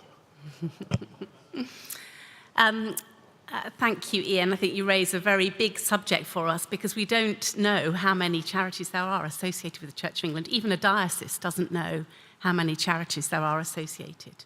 I think that we need, as the Archbishop's Council, we're going to take some time to consider very carefully all that the J report has, and obviously you touch on one aspect of it. I think this would be a mammoth piece of work to do this, and I think we would really need to understand why we would do it and what benefit it would give to us.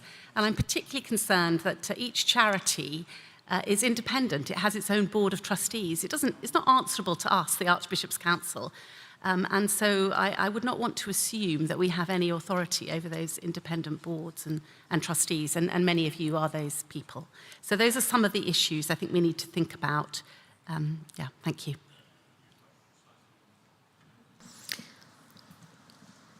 Question 126. Supplemental. Supplementary, go ahead. Robert Zampetti, London 361. Alison, thank you for your response, which I was pleased it was thorough, responsive, and open. Really, this follow-up is just to make sure that Synod would be correct and reassured, and correct me if I'm wrong, that come July, they should expect the work that will go on in the intervening months between now and then to result in perhaps improved legislation, further thought out, further the higher quality, shall we say, with more detail than otherwise would have been presented in this session. Thank you, Robert. Yes, and I'm very glad to be able to add my voice to that of the chair of the Business Committee yesterday, to say that although there has been no formal decision to bring the legislation to Synod, I give you my commitment to do what I can to make sure that comes in July. I share your frustration, and you will see in the answers to questions 124 and 126 some of the discussion that we've had to try and make sure that we are working in a timely manner to bring the governance review which the Synod has asked for, but also not to rush. And we have only just received the J report, and we need to take time to consider that. So those are the tensions that we're working with. But the work of the Governance Review Board continues. We meet regularly, and it is our intention to bring legislation as soon as possible to the Synod. Thank you very much for asking. Question 127. Question 128.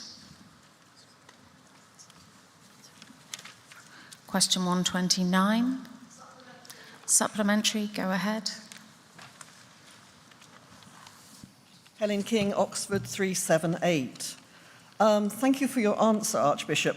I apologise that no communication has been received by either Gilo or Mr. Scora. It's actually, of course, worse than that, because in relation to this formal complaint made over 8 months ago by Gilo's solicitor, not only has no communication as yet been received, but Gilo tells me that this answer to the Synod question is all news to him and to Mr. Scora. And this is the second time Gilo has heard of what's going on with his own case through Synod answers.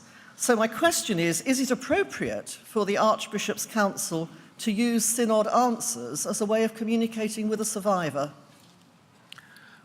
Well, I think the simple answer to that one is no, it's far from satisfactory. Though obviously when asked a question, one has to answer. And all I can say with embarrassment and apology is that there are reasons why there's been a delay, which probably wouldn't be appropriate for me to go into. But I have been assured, because I did a bit of work about this myself in the last few days to try to find out why there has been delays.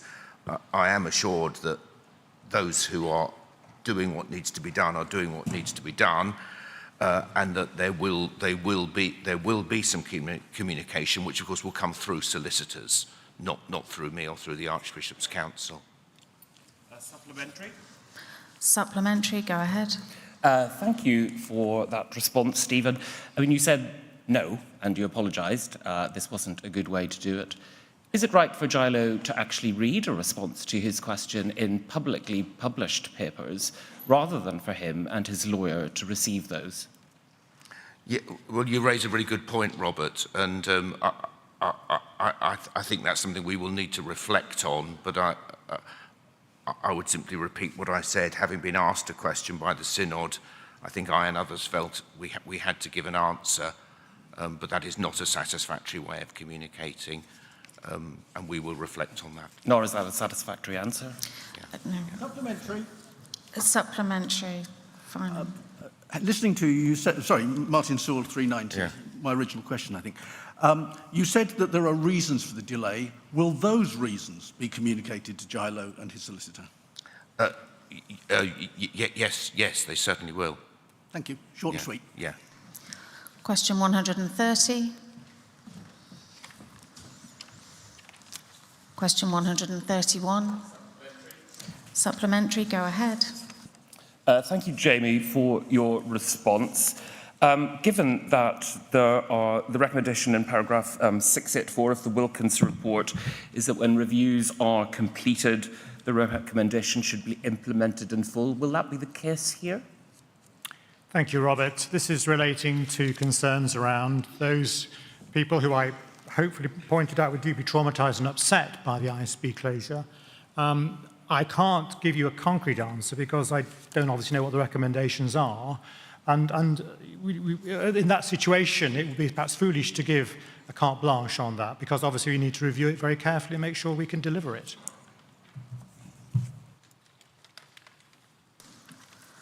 Question 132. Question 133. Supplementary, go ahead. Peter Barrett, Oxford 373. James, thanks for the answer. Perhaps I wasn't specific enough, but I just feel that the way the ISB disbanding took place in terms of communications to the public was just, really awful. And I wonder what sense of accountability there is amongst the Archbishop's Council. Okay, I think you've asked the same question again, and I'm fairly comfortable with the answer that's already been given. So unless you have very specific suggestions about how we can do that, I mean, I think we've got two big reports for us to really consider about how we move forward from here, what we could have done better. Obviously, the Wilkinson report made very sobering reading, all 180 pages of it. That's been read in full. It's being digested and will be continued to be reflected on about how we do that job better. But that's, I'm afraid, all I can offer you at this point. Question 134. Supplementary, go ahead. I've heard, Vicky Brett, Peterborough 382. I've heard from two survivors since putting in my question. One is saying their review isn't going to take place until June. The other one says they haven't even been given a date. But I've also heard that Kevin's contract is up in May. So will Kevin's contract to start these reviews be renewed? I can't really account for what you've heard. He is the Interim Commissioner for Independent Reviews, and it's not for me as a member of the Archbishop's Council to control what he's doing and find out about every detail about what he's doing. He has to handle that confidentially at arm's length away from us. So, he's doing the best that he can. And, I'm happy to repeat what was said to the Church Times, that a number of victims and survivors have actually been engaging with Kevin Crompton, who's doing the best he can to get those reports done as swiftly as possible. Supplementary, go ahead. Helen King, Oxford 378. Can you confirm that his contract was for 6 months and what the final date on that is? I don't have that information right in front of me. I'm not aware that we've said anything in public which is incorrect, but I'm open to be corrected on that. His future contract, I'm not yet aware of how that's going to work out. Question 135. Question 136. Supplementary, go ahead. Charlie Screen, London 164. Thank you very much for the answer and those who've done the work to prepare it. I would strongly encourage members of Synod to scroll to the very end of your question paper and see the detail prepared there. It's about the age profile by diocese of those who go to church. None of us in any diocese can ignore the steady ageing of those who attend church. 41 of our 43 dioceses have increased the percentage of those over 70, 9 dioceses by 5 or more percentage points. Bishop, given the continuing strong trends in this data, can you share with us whether modelling is being done centrally on the likely impact on parishes and dioceses if these trends persist for the next 10 years? And do you have any mitigation or support measures planned? Charlie, thank you. Thank you for the question. And with the question, the appreciation of our stats team, who are a hidden treasure in our national life. Modelling at central church, as you ask, I'm not aware of. But I want to commend the church development tool. Synod members will find it on the Church of England website. I think it's underused. It's not a resource that I've used as widely as I really feel I ought to have done. It enables, through questionnaire, the kind of demographic quality information about congregational level that we need. Charlie, I accept that the data is uncomfortable and disturbing, and we need to be better at facing the facts, if you like, for Christ is in the facts. And I think some of the mitigation, think of our Growing Faith Foundation, the vision and strategy work being led really capably, dioceses engaging at, we may say at long last, with a church needing to be younger and more diverse. But I would want finally to say a word for the older saints in church. In the Diocese of Portsmouth, we've had something of a revival of Anna chaplaincy. However we are, at whatever stage of life we are the church today. And we expect to find Christ calling us to face our challenges. And we need all ages and stages to do it. Thank you. Question 137. Supplementary. Supplementary, go ahead. Adrian Greenwood, Southwark 415. Jamie, thank you very much for your response. I note towards the end you refer to the ongoing challenge and to not yet being satisfied the cultural shifts are complete. Given that the dusty shelves of Church House are full of reports relating to the laity, what action can Archbishop's Council and General Synod take to address your concerns, especially in respect of the cultural shift relating to mutual accountability between lay and clergy? Thank you, Adrian. As you mentioned earlier, you're very dogged, and it's good to have you pushing us on this issue. We have a vision strategy team, we have a digital team.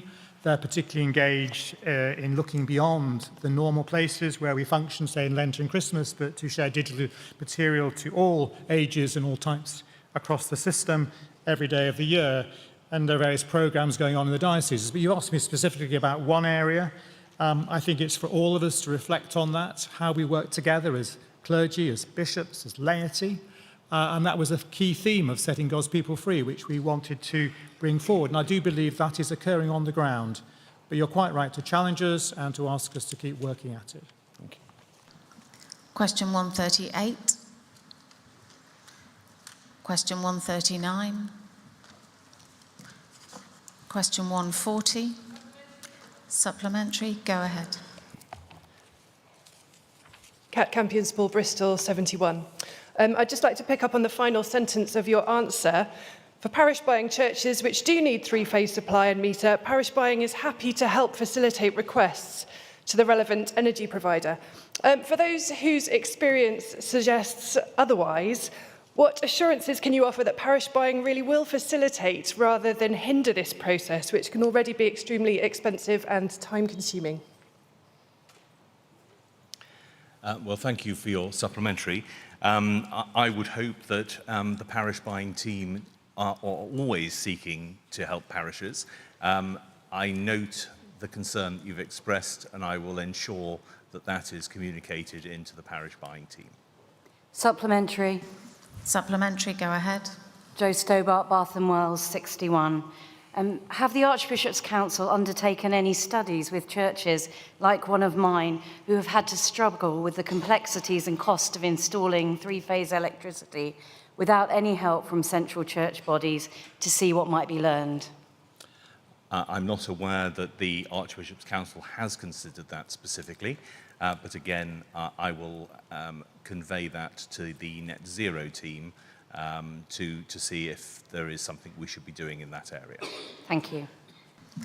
Question 141. Question 142.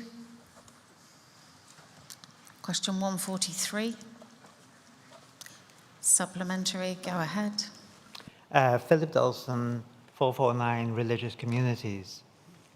Thank you, Carl, for your answer on the future of the community of St Anselm, saying the finances haven't been discussed. Will they be discussed? Will the future of COSA be discussed? As I feel it is a really important venture and has proven so far to be a success. Philip, thank you for your further comment. What I would say is that I have no shortage of people coming to me about to talk about financial issues and the need for finance. It's a very long queue. So I haven't actually been going out specifically to find new people who want to come and talk to me about finance.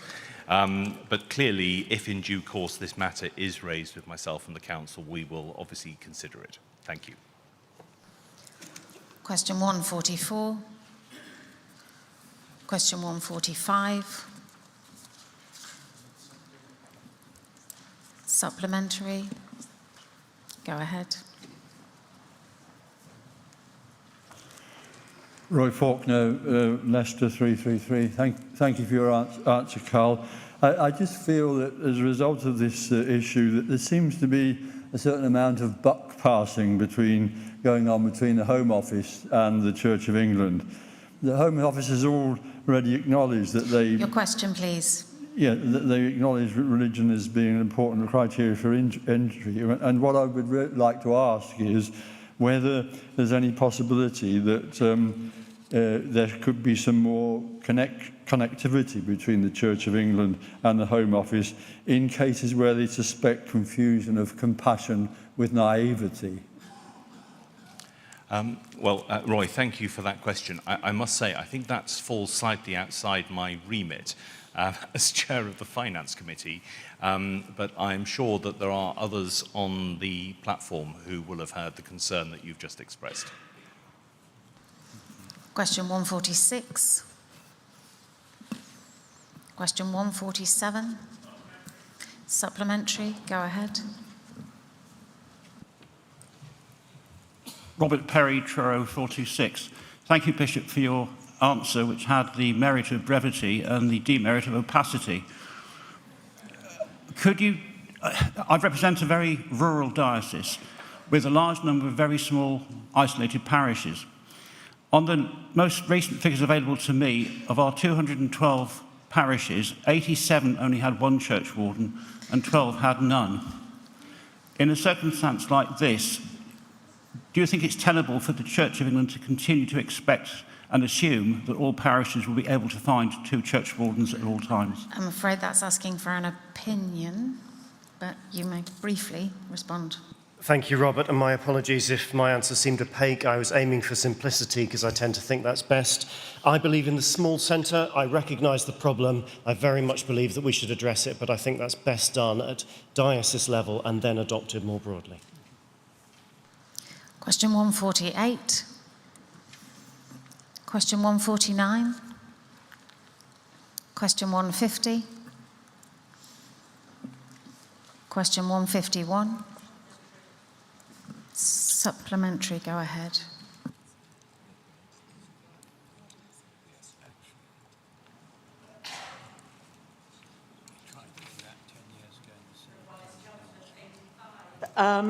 Has the Archbishop's Council considered evaluated the emotional and pastoral impact on ordinands and those in discernment whose lives are put on hold by the continued delay over the pastoral guidance on the future of clergy in same-sex marriages and ordination? Brenda, thank you for your question, to which the simple answer is no, they haven't evaluated it. However, that would be misleading because, speaking personally and on behalf of the Council, we recognise the severity of that impact and want to take it immensely seriously. So we are trying to weigh that up, but we haven't done a formal evaluation as yet. However, each meeting of the Ministry Council, which I obviously chair, looks at this issue, among others, with a degree of seriousness, and that's reflected in the Archbishop's Council. Thank you very much. A supplementary on Zoom. So, Caris Poulston, if we could unmute. Go ahead. Sorry, you've muted again. Hold fire.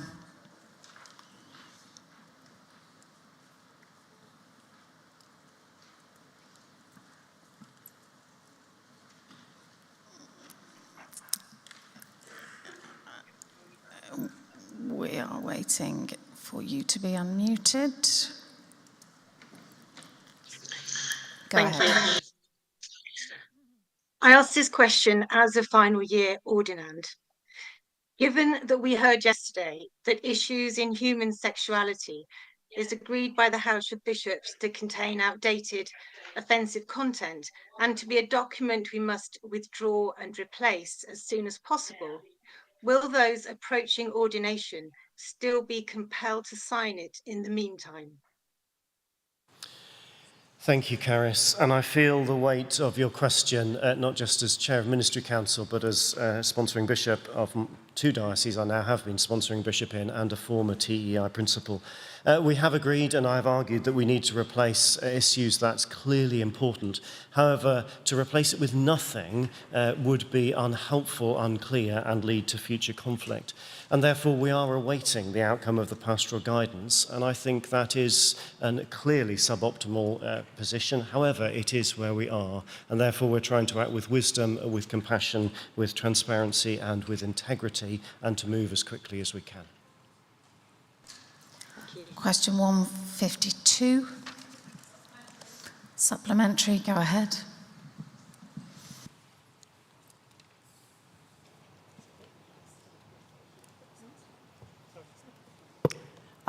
Yes, thank you for the details of the training.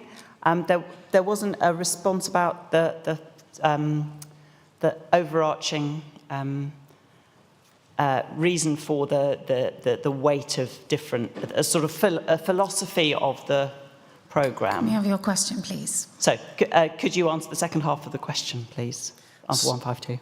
Certainly, and forgive me, I missed your name. Sorry, Amanda Robbie, Lichfield 339. Sorry, I'm just all over the place this morning. No, that's quite all right. Thank you, Amanda. I'm very happy to do so right here, right now, because if I'm honest, I haven't looked what's on the notice board. I need to check what is, but I'm happy to engage in correspondence with you in order to give you whatever information I can. Question 153. Question 154. Question 155.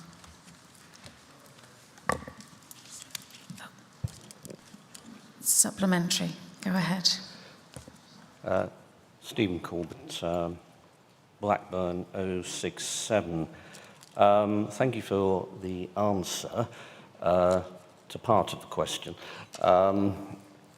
The guidance you refer to, I was pointed in the direction of by a diocesan safeguarding advisor in Blackburn, which only refers to an incumbent or his or her wife and husband. The rest of the question asks, is it appropriate for anyone holding a bishop's licence to undertake the role of a PSO, to which there are three possible answers. I would suggest yes, no, or we're not sure. Thank you, Stephen, for your supplementary question, and I'm sorry that the detail was lacking in response to that part of your question. I will go away and check that for you. I think what we all acknowledge is that in those circumstances, it's less than ideal because it prevents the kind of challenge and scrutiny that's really appropriate in this role. So I would certainly discourage it, but in terms of what the guidance, the code actually says, I will come back and check what the consequences would be if it weren't working. But I think that the principles really around there are the same as I have put in the answer to the question, which is that the diocesan safeguarding officer advisor is available there for advice and will be able to support in situations where this is not working as with enough challenge that it should have. Thank you. Before we turn to question 156, a reminder of 2 points.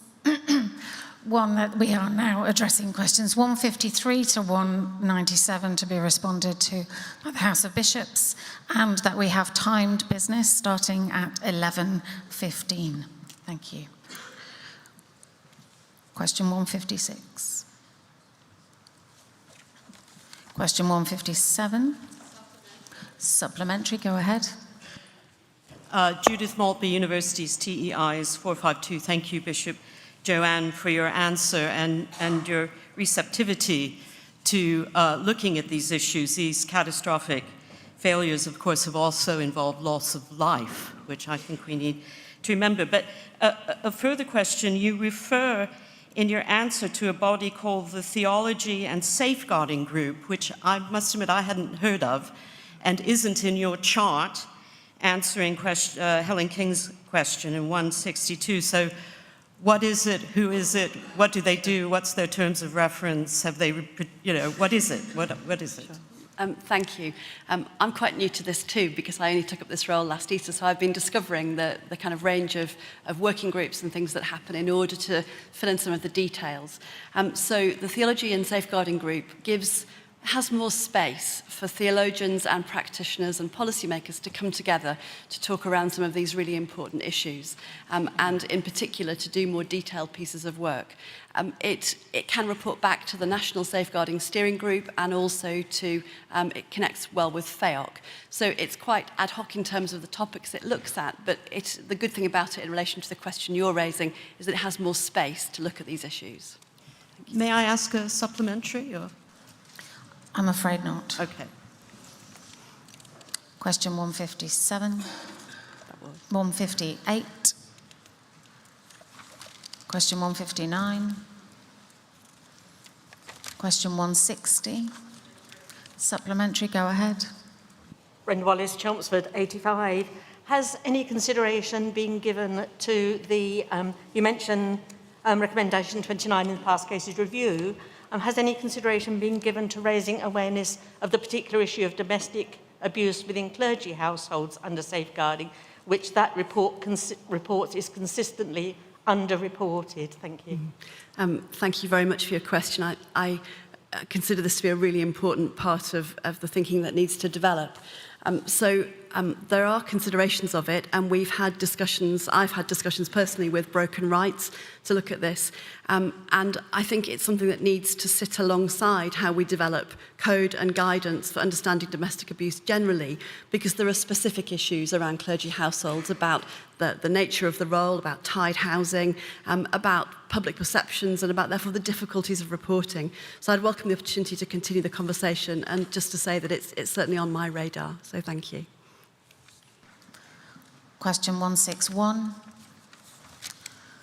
Question 162. Supplementary, go ahead. Thank you very much for the diagram. Helen King, Oxford 378. I've always been wanting to see a diagram. Can you just answer a further question on the diagram, which is, on that diagram, where does ultimate responsibility for safeguarding lie? Thank you for your question. This is an important theme that I think we will come back to in many safeguarding conversations over certainly today and perhaps beyond. Safeguarding responsibility lies with every person in the Church of England at every level of the structures of the Church, in every parish and every ministry setting. There are different places of governance and accountability, but responsibility has to be something that we all take. Thank you. Question 163. Supplementary. Supplementary, go ahead. Thank you for your answer. These costs arise from various activities. Given that the questions of mission creep of safeguarding into areas other than child and or vulnerable adult sexual abuse were asked in 2022, but never answered, and that J has been very critical of such mission creep, has the Archbishop's Council concerned itself with such matters, particularly in relation to the marginal costs involved, and once again, might be an opinion, if not, why not? I'm afraid you're not asking the Archbishop's Council to respond. This is the House of Bishops responding. So. I beg your pardon. Thank you. I changed that in retrospect. I still get an answer. Yes, if there's somebody from the Archbishop's Council. Are you free to do that? Sorry, could I just rephrase the question to ask? That would be great. Thank you very much indeed. I won't go through it again. I'd be grateful if you could rephrase it, then I can just consider it, because I was listening, as you said, thinking I can't answer this because it's the Archbishop's Council, so if you would repeat, I'll be very grateful. Thank you, Ian. Okay.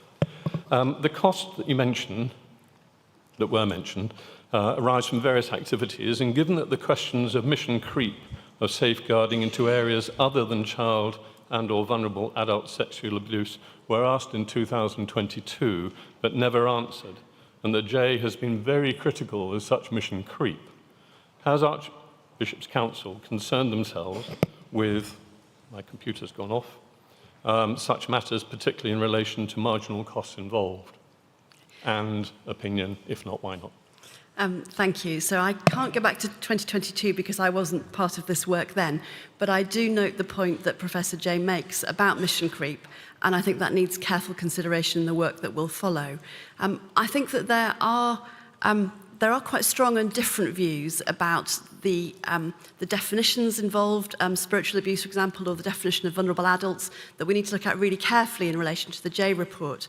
But I think overall my answer to your question would be yes, we're aware of it, and yes, we will look at it further, but there isn't an answer that I can give you at the moment about marginal costs. Thank you. Thank you. Question 164. Question 165. Question 166.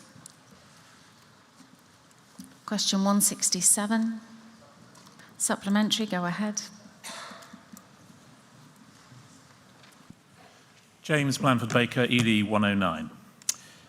Thank you, Bishop, for that answer. And I, like all of Synod, I'm sure, look forward to receiving those findings on trust.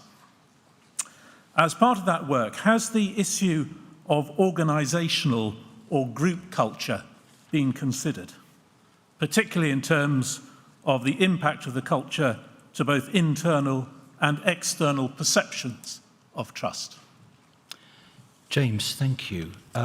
Yes, so we're looking at a wide range of issues in relation to the whole question of trust. This started in relation to the Transforming Effectiveness programme and governance, and as you can imagine, I'm just listening to everything we've talked about today, trust is part of that.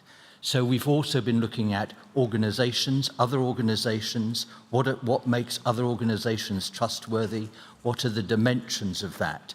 And I think the essential response to that is, if we see ourselves as such an organisation, are we following the dominical command to love one another as I have loved you, so that all may know that we are his disciples? And that's what's going on inside the tin, is it recognised outside the tin question.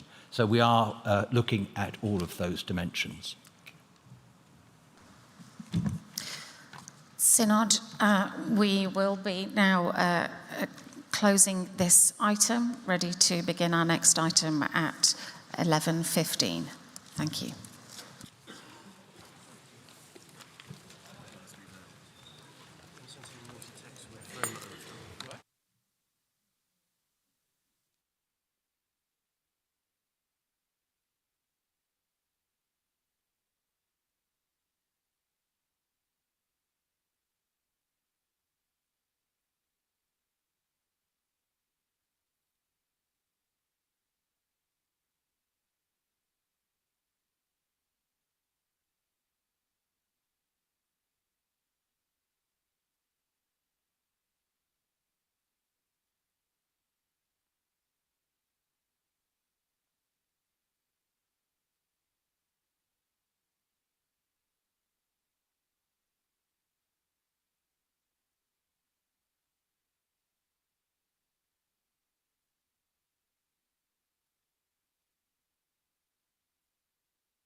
Good morning, Synod.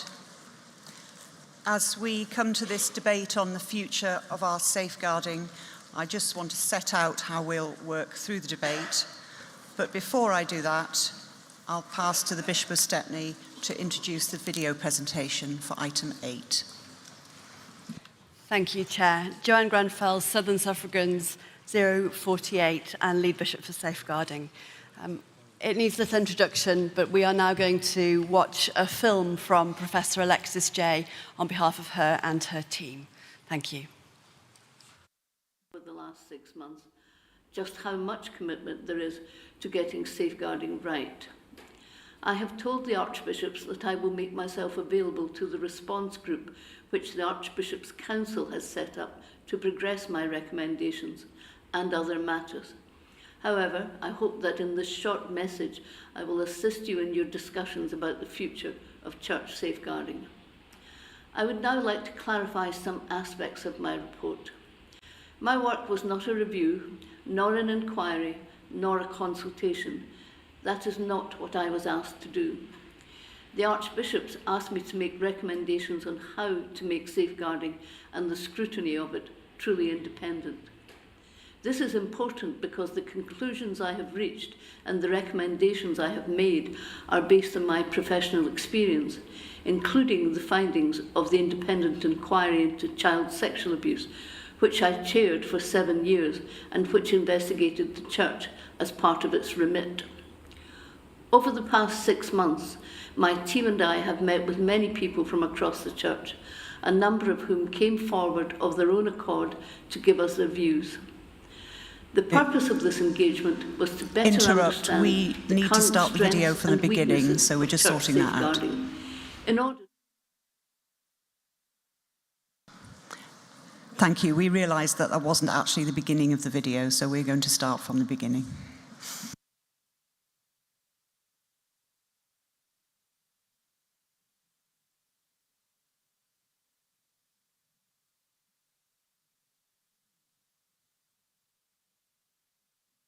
And I am a safeguarding professional with more than 30 years' experience of leading and scrutinising the protection of children and vulnerable adults.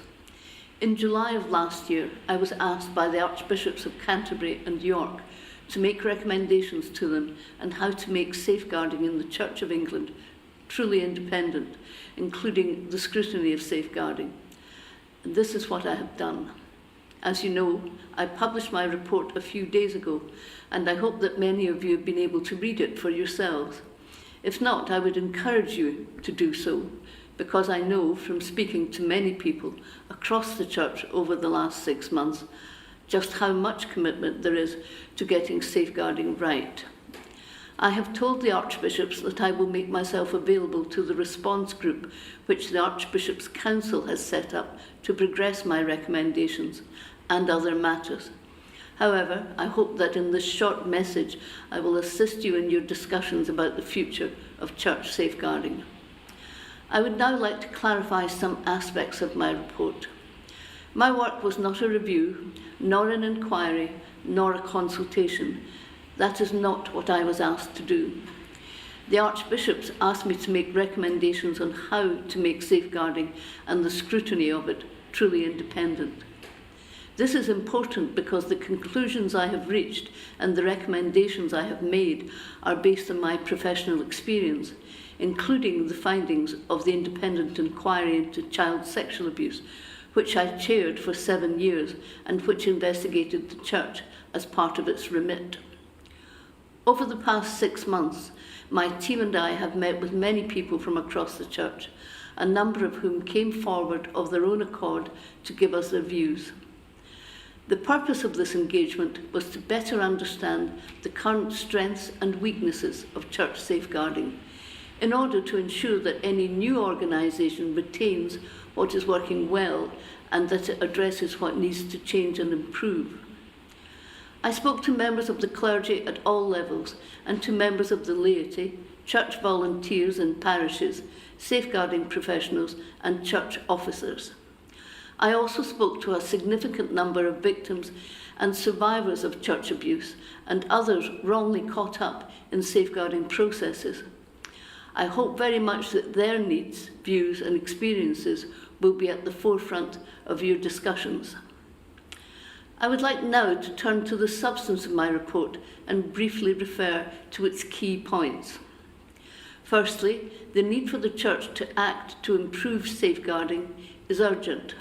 I recognise fully that my recommendations represent significant change in how safeguarding is delivered and scrutinised. I know that many of those involved currently in safeguarding will wish to consider these carefully. However, my report has identified a collapse in trust and confidence, principally amongst victims and survivors, but not only by them. I set out multiple problems, including the variable interpretation of guidance, poor data collection, inconsistent supervision of safeguarding professionals, and inequity of funding across dioceses. One of the most problematic areas was the widely varying approaches taken to what constitutes a safeguarding concern. I believe it is imperative that everyone who considers my recommendations recognises a fundamental truth. Safeguarding in the Church today falls below the standards expected and set in secular organisations, which are required to follow statutory guidance. I think it is important here that I emphasise a point I made in my report. These weaknesses are not a reflection on the safeguarding professionals within the Church whom I have met. Rather, they reflect the context and processes which the Church expects these staff to work within. Given the period of time in which safeguarding has been a major concern for the Church, and given how long change can take, I have focused my report on addressing what practical steps are necessary to achieve radical change. This is why Part 4 of my report sets out what I believe to be the features of an effective, independent Church safeguarding service. I do not suggest that any of these features are more important than any others. However, I do wish to draw your attention to one in particular. It is critical that the Church creates and upholds a person-centred culture, and that it fully embraces the paramountcy principle.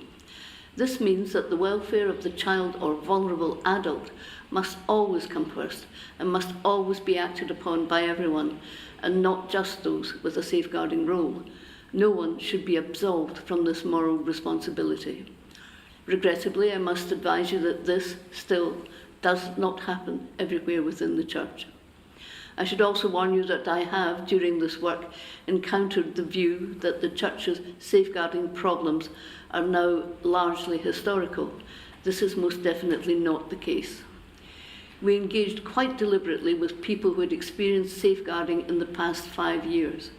The weaknesses they identified to us were recent.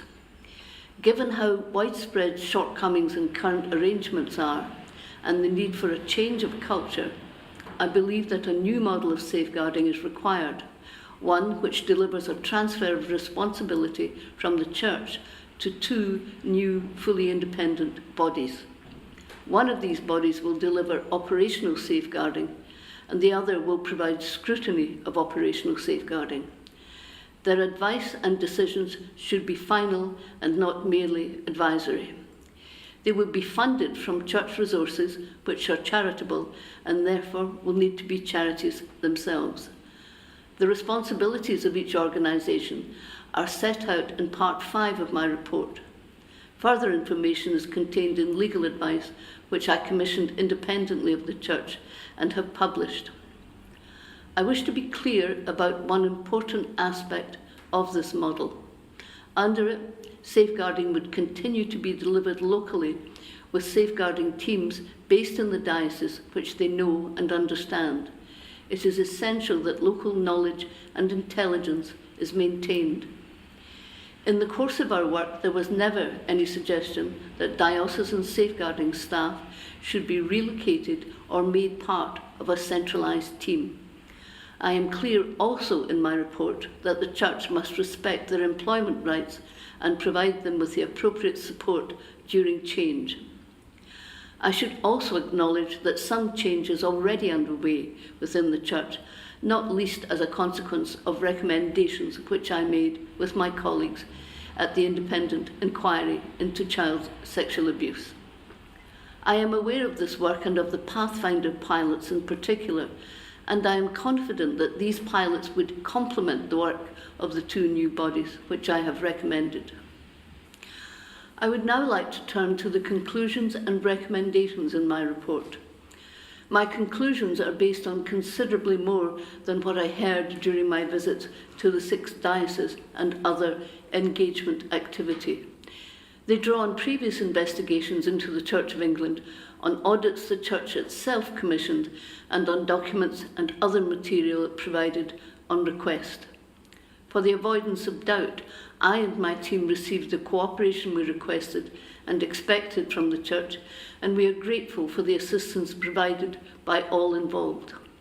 Rather than go through all of my conclusions, I will select some of the key points. Firstly, we want to acknowledge that the Church has, over many years, tried to improve its safeguarding and governance. This includes the creation of the National Safeguarding Team and increased funding. However, the slow pace of change and the troubled relationship between the Church and victims and survivors must also be acknowledged. Many of those I spoke to considered the current situation to be an all-time low. I have come to the conclusion that while the 42 diocese model may serve the Church very well in many respects, it is simply not compatible with the development of a trusted, high-quality and accountable system for safeguarding. There is also too much scope for inconsistency, which can lead to unfair and unequal treatment and variable responses to safeguarding concerns and allegations. And there is too much scope for conflicts of interest, which undermine trust and confidence amongst victims and survivors and those subject to complaints. Processes are often lengthy, lack transparency, and communication in general is seen as very poor. It is imperative that the Church recognises that these weaknesses in its operational safeguarding will persist, however much scrutiny is applied, until the delivery of safeguarding is removed from the diocesan management structure and placed into an independent body. These weaknesses can have a devastating effect both on victims and survivors and on people subject to a complaint. Through this work, I have heard repeatedly the phrase, the weaponising of safeguarding. I wish to be clear that I've heard this from a significant number of individuals, including victims and survivors, members of the clergy, and from the laity. And it would be foolhardy to dismiss this concern lightly. That is one of the reasons I have concluded that the Church must standardise its definitions of safeguarding and ensure they comply with the statutory definitions. It must also challenge erroneous beliefs about safeguarding which continue to be held. For example, we heard from a number of people that safeguarding should be rooted in Scripture and that being a practicing Christian should be a prerequisite to holding a safeguarding role in the Church. Finally, I would like to touch on my recommendations to the Archbishop's Council. I have recommended that the General Synod pass a measure with parliamentary approval and royal assent which creates two duties. One, to refer all safeguarding matters to the independent bodies, and a second, to implement all the decisions of these bodies. I have also recommended that an independent organisation oversees the establishment of these two new bodies. I have made further recommendations on how the bodies should be financed by the Church and how their independence should be guaranteed from the outset. There will, I am sure, be many questions about how these two independent charities in this model would be established and about the nature of their relationship with the Church and with each other. Some of these will be addressed in the legal advice I mentioned earlier, which is available on the website. Other questions are for the Church to consider, depending on how it decides to proceed. In conclusion, I would encourage you to view these recommendations as they are intended, a package of reforms which, if implemented collectively, will deliver truly independent safeguarding, which will be subject to truly independent scrutiny. Thank you.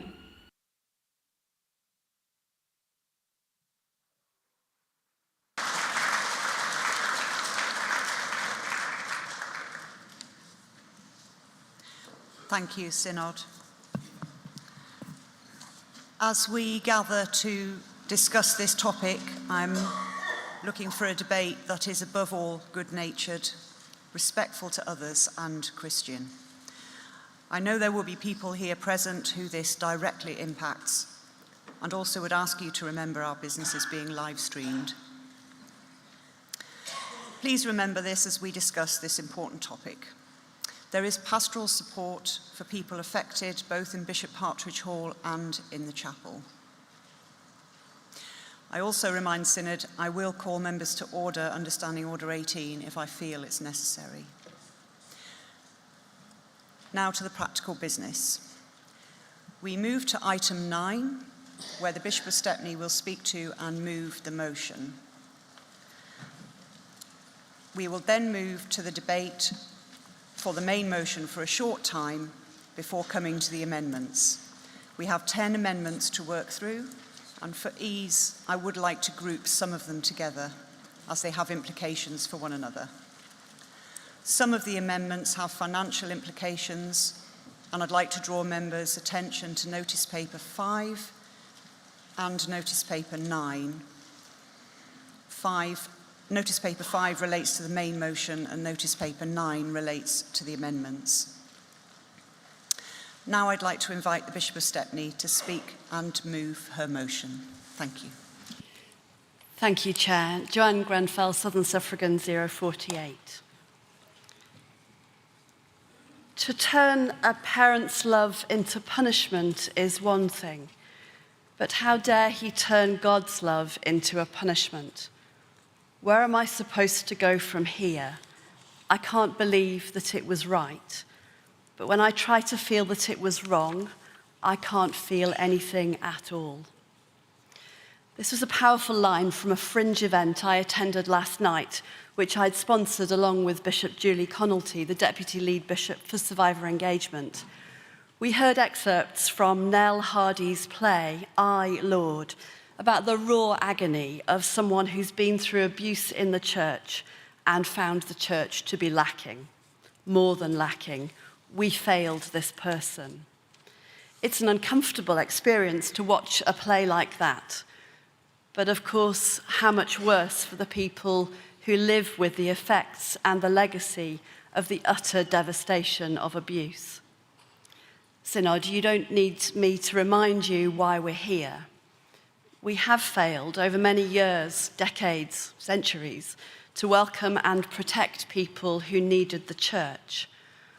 We've turned people away from the gospel of the love and hope we have in Christ and become those of whom Jesus said they should have a millstone around their necks.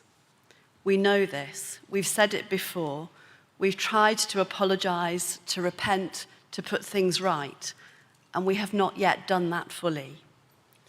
Despite bringing in some of the best safeguarding professionals in the country to serve in our diocese and our national team, we've not yet gained the trust and confidence of many of the survivors and those who love and support them, and we've not sufficiently put right the wrongs that we've done. I am grateful to Professor Jay for her report, recommending an independent safeguarding model, and to Dr. Wilkinson for her review into the events surrounding the termination of contracts for the Independent Safeguarding Board members. Today, we are looking at how we respond together to both. Safeguarding is everyone's responsibility. Synod, you'll know from your own diocese the many improvements that have been made in safeguarding in recent years and the important foundations that have been built. But as the work of safeguarding has so rapidly expanded, we have not always got our structures or processes right. Both reports highlight this. It's time to take the best of what we've learned and have started to do and to develop our understanding and practice. We need to make sure that everyone who walks through the doors of any one of our churches or who comes into contact with any one of our chaplaincies, schools, social action or missional outreach projects in every diocese is as safe with us as they can be. I want to express my appreciation for the work of lay people, clergy and bishops, and in particular parish safeguarding officers who are contributing every day to raising awareness, promoting training and good practice, and encouraging a healthy safeguarding culture in every parish. Our safeguarding professionals in dioceses and nationally are a vital part of our work. I quote Professor Jay here on her report's findings. It's important to say that the criticisms set out in the report are not a reflection of individual safeguarding professionals, but rather of current structures and processes which need to change. So where do we go from here? How can we fully understand the implications of both reports and their recommendations so we can take responsibility together for addressing the problems which have brought us to this point? I hear the wisdom of those who say that we should not rush to a decision about new structures. We have lessons to learn here from the setting up of the ISB, but there is also an urgency to address the need for change, perhaps radical change, so that abuse is prevented now and the wrongs of the past are addressed. I also hear the wisdom of those who are wary of outsourcing safeguarding, fearing that we might lose that sense of safeguarding needing to be everyone's business. We need a model of safeguarding that is professional, robust, and offers fiercely independent scrutiny, and which encourages every one of us to take responsibility for the safety of others. I note Professor Jay's comment in the film we just saw. Safeguarding would continue to be delivered locally with safeguarding teams in the diocese which they know and understand.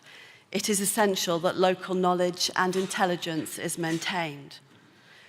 The aim of the response group described in your paper is to help us work through the hard choices involved in responding to these strong sets of recommendations to separate the delivery and scrutiny of safeguarding from the structures of the Church. Any recommendations from the response group will then come back to you, Synod, for decision. This is urgent work. It is not straightforward, but it deserves thorough, balanced, courageous, and open-hearted consideration to help us together to reach a place where the Church can be both safe and trusted. Synod, I move the motion standing in my name. Thank you.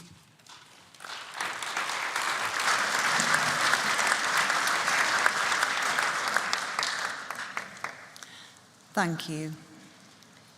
We now move to the debate. Do I see people standing? Archbishop, you have 5 minutes. Thank you, Chair. Justin Welby, Canterbury 001.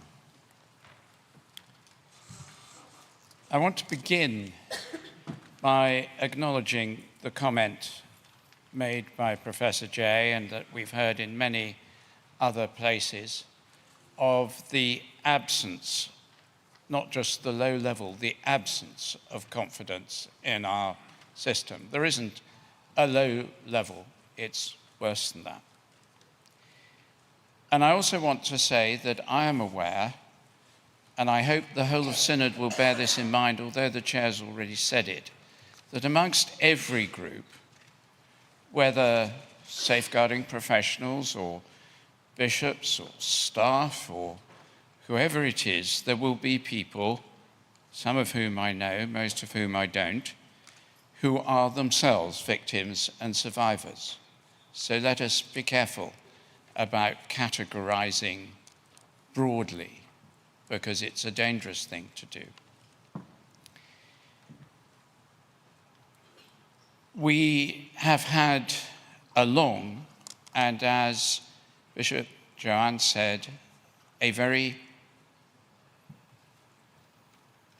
very long journey to where we are now. One that in many ways goes back centuries in all probability. And it has not been a good journey. My experience of it started in 2013 when I first became Archbishop and began to realize the absolute inadequacy of our resources and the terrible history of our abuse repeated again and again. Since that time, we've had a huge increase in resources and staffing, and I warmly support that. And I want to say that all the safeguarding professionals I know, centrally and in every diocese I've come across are deeply committed to seeking to do the right thing, and I hope deserve the confidence, and I believe deeply that they deserve our confidence. And I think I speak for the Archbishop of York, have a profound commitment to acting in setting up a system that has no conflicts of interest beyond the absolute minimum unavoidable, of independent safeguarding that cannot be blunted in its impact, and which works well for victims and survivors, and which ensures that children and vulnerable adults are in all cases safe in the future. It's not just looking back to what we've done, it's preventing doing things in the future, and those two things go together. I personally, and I do not have a mandate to speak for others, but I personally deeply regret and apologize for the events with the Independent Safeguarding Board, something I'd pushed forward. Not all are in the public domain, and they can't be for good pastoral reasons. But what happened there can, as far as possible, only be understood in a careful reading of the report by Dr. Sarah Wilkinson, who did an extraordinary job and to whom we owe a great debt. And I'm very, very grateful for what she said. I accept fully her criticism of me personally, that I was in too much of a hurry. And that means that I have learnt from that. We must move ahead as fast as is wise. There is no instant fix. We must reflect properly on the recommendations we've got. We must get it right, and it must have the personal centering on children and vulnerable adults in the future, and on handling the terrible, dark legacy of the past. I just finish by saying two things. First, in every disaster, and this is a disaster, a long, drawn-out, terrible disaster for those involved, going back so long, and including present events. In every disaster, there is blame, there is responsibility, and there is accountability. Blame is for those who did something or chose not to do it. Responsibility is for those who failed to create systems that avoid things happening. Accountability is for those who may not be directly involved, but by virtue of their office and position, have to try and make sure that culture and direction is right. Please, in our conversations, do not blame staff. If you have evidence, dear brothers and sisters, that a member of staff has done something wrong, that should be reported. But I believe our members of staff here, centrally and in the diocese, do a huge amount of work with the best intentions they can. They're human, they make mistakes. They're overworked very often, they work ridiculous hours. Please don't blame them from the floor of Synod.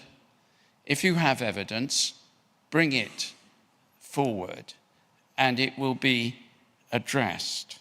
But they can't answer back. As I said yesterday, I can tell you, and I mean not just paid staff, but volunteer staff. As I said yesterday, I can tell you that I see the appalling abuse that staff get. Appalling abuse. That reduces some of them to breakdown. please let us not indulge in that in this room. We must be accountable. Some of us, like myself, can answer back.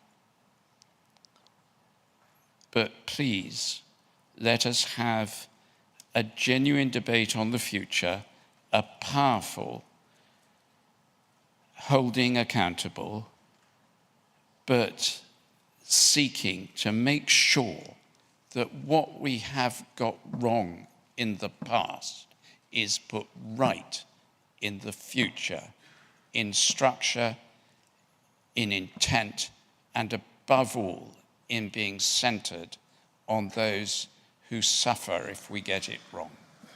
Thank you. Thank you.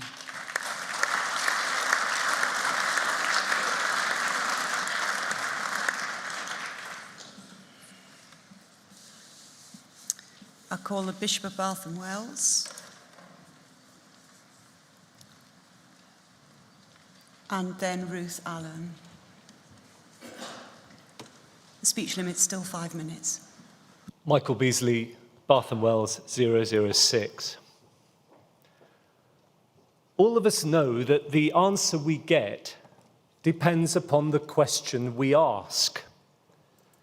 With respect to the different elements of safeguarding independence that we're exploring today, two very different questions are at play. Firstly, of whether safeguarding independence should happen. Secondly, on how it should happen. With respect to the independent scrutiny of safeguarding, there is no doubt as to whether this should happen. The question is how. In this, I hope that we will all welcome the insightful, extensive, in-depth, and methodologically robust reflection offered by the Wilkinson report towards the establishment of the kind of well-planned, well-implemented, trustworthy system of independent scrutiny that is being cried out for, particularly by survivors of historic abuse. With respect to the independent operation of safeguarding, it is a matter of huge regret that the terms of reference for the J Review bypass the question of whether this should happen and went straight to the how.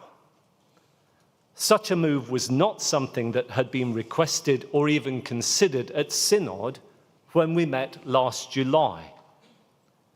Worse, its impact has been to silence and disempower the very people who are at the front line of delivering the improved outcomes in safeguarding that we all seek, our diocesan safeguarding officers and the teams that work with them.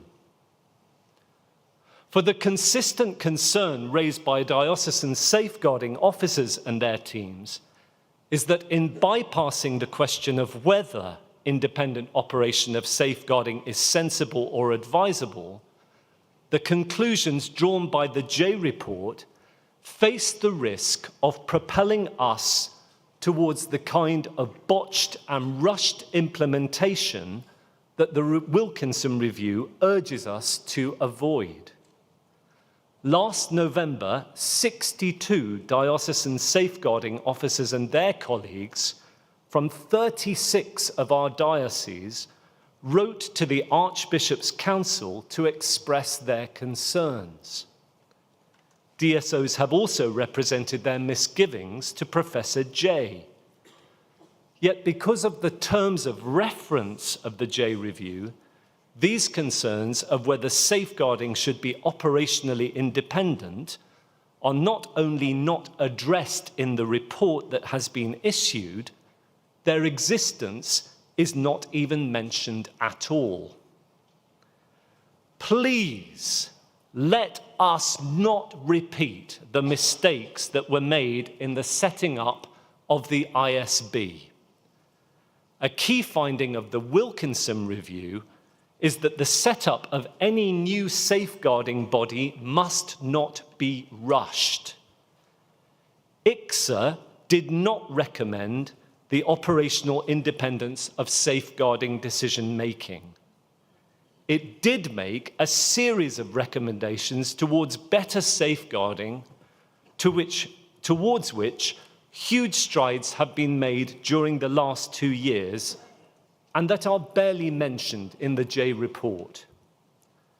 Please, let us implement the recommendations of ICSA and see, through the independent audits that are taking place right now, whether these are working before we rush headlong into an operational reorganization that, if pushed through without proper consideration and analysis, will act only to demoralize and disenfranchise our local teams, who are working so hard alongside people in our parishes and churches to change our safeguarding culture and practice, and the result will be that we will make our safeguarding less effective. We cannot afford a repeat of the experience of the ISB. The amendments offered to this motion prejudge and mitigate directly against the kind of considered approach that I commend. I urge you to vote against the amendments and for the motion unamended. Thank you.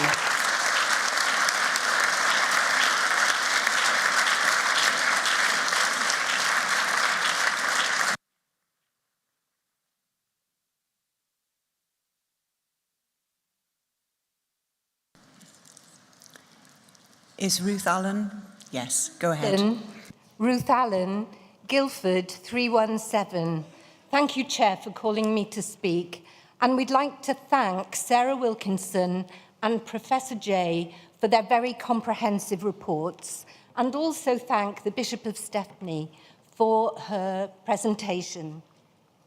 I am currently the Parish Safeguarding Officer in a flourishing rural parish, often a very difficult task, often unappreciated and often criticised when I ask people to do their training.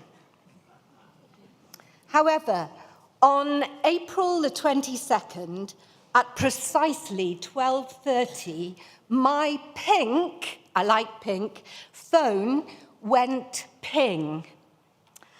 I received an anonymous email detailing an allegation of historical abuse pertaining to a member of our church family.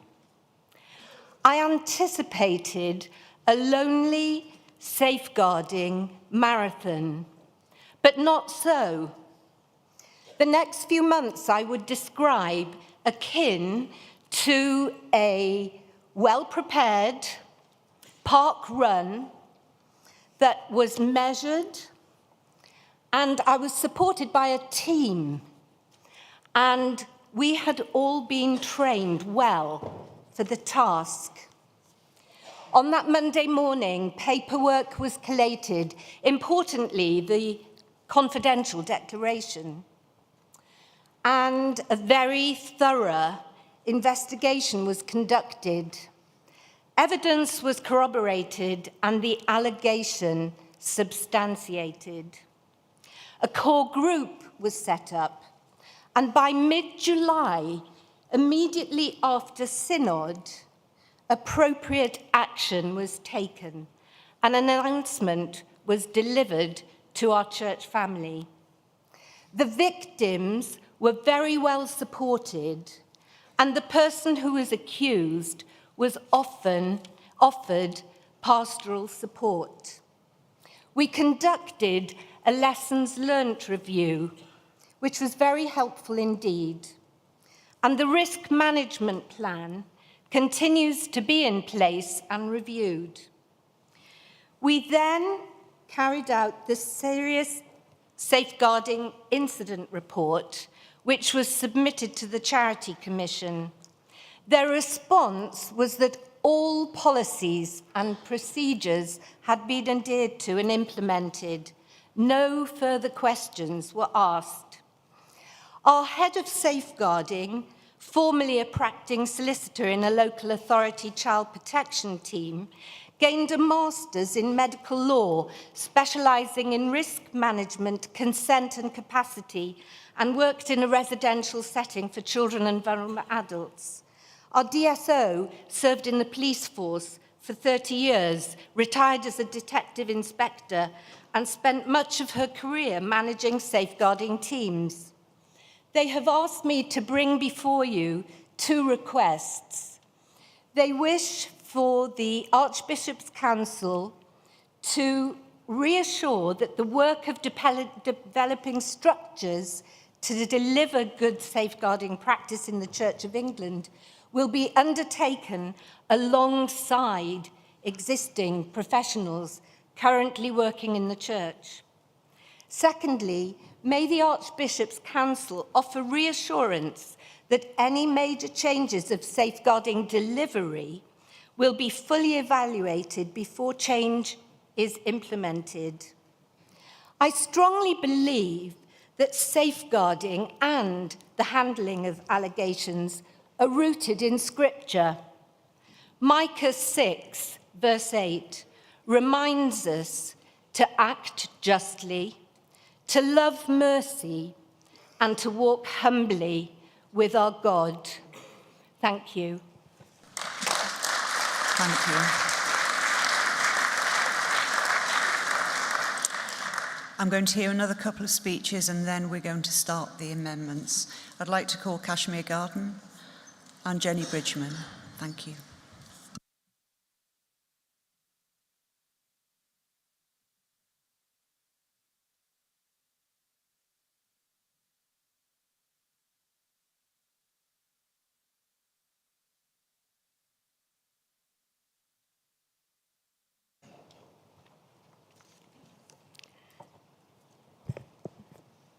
Kashmir Garden, 431, Worcester.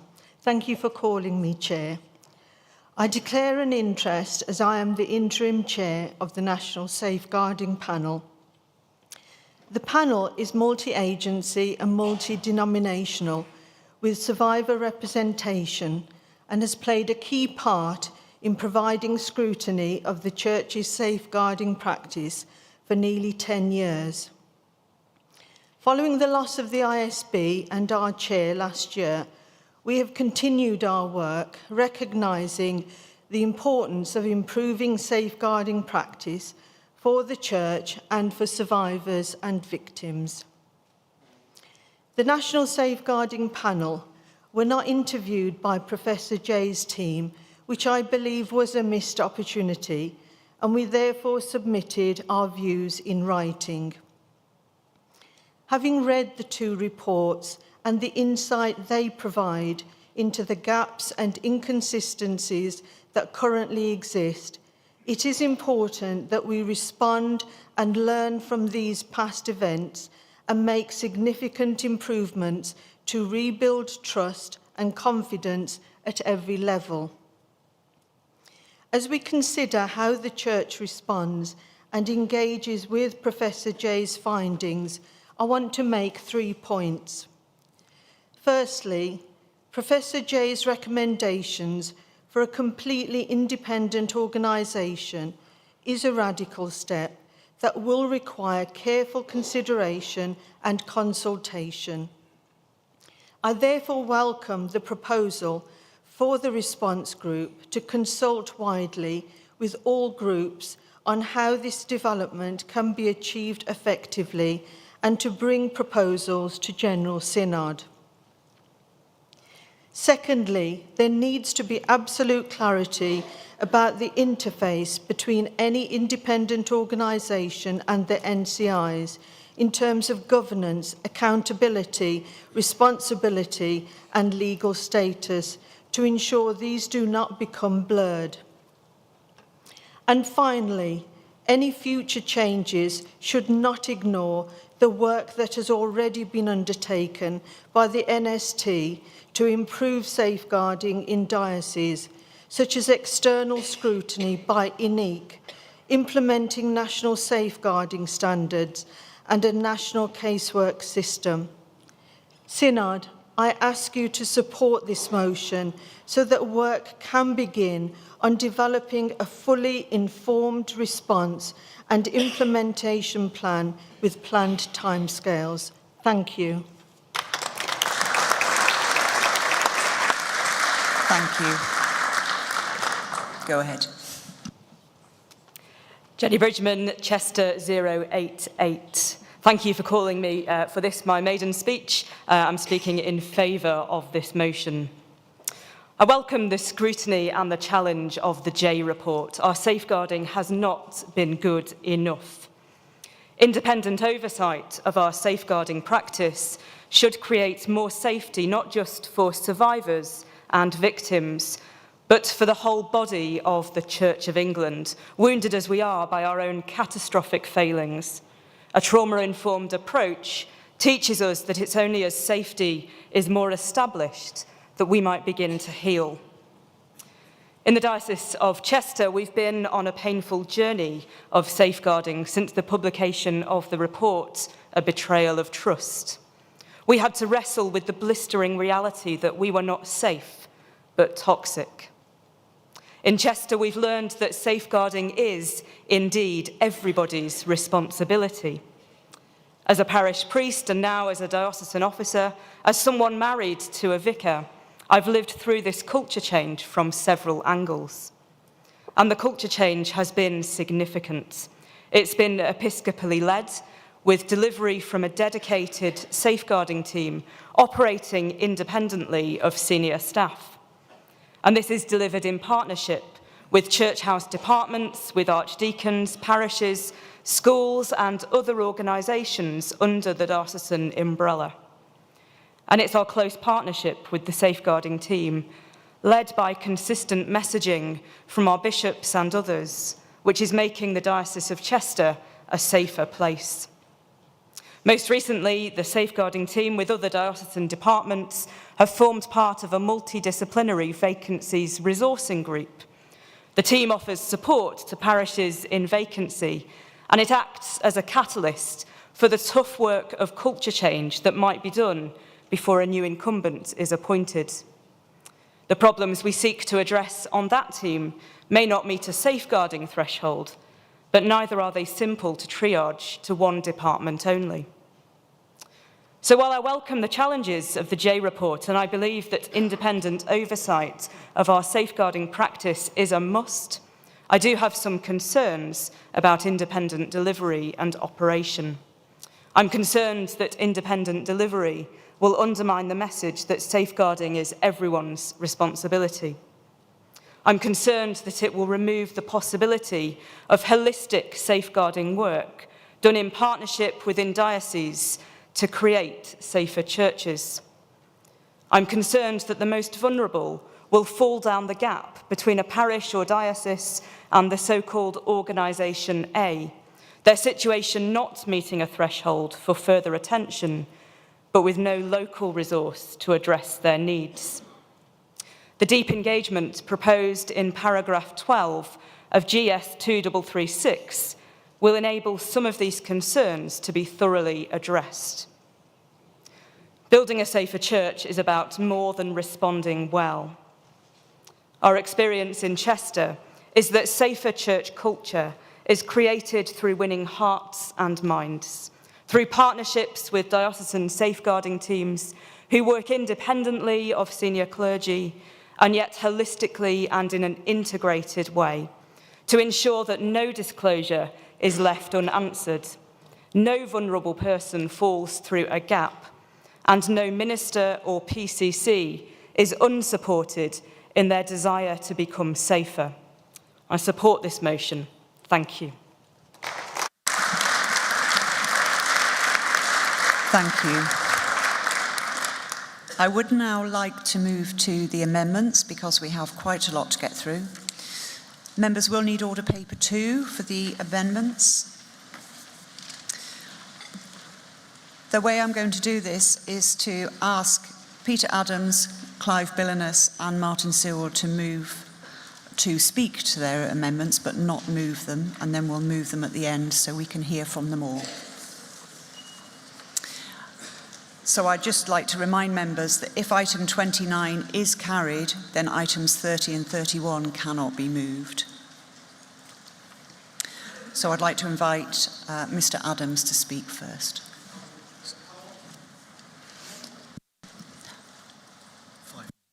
Five minutes. Thank you. Thank you very much.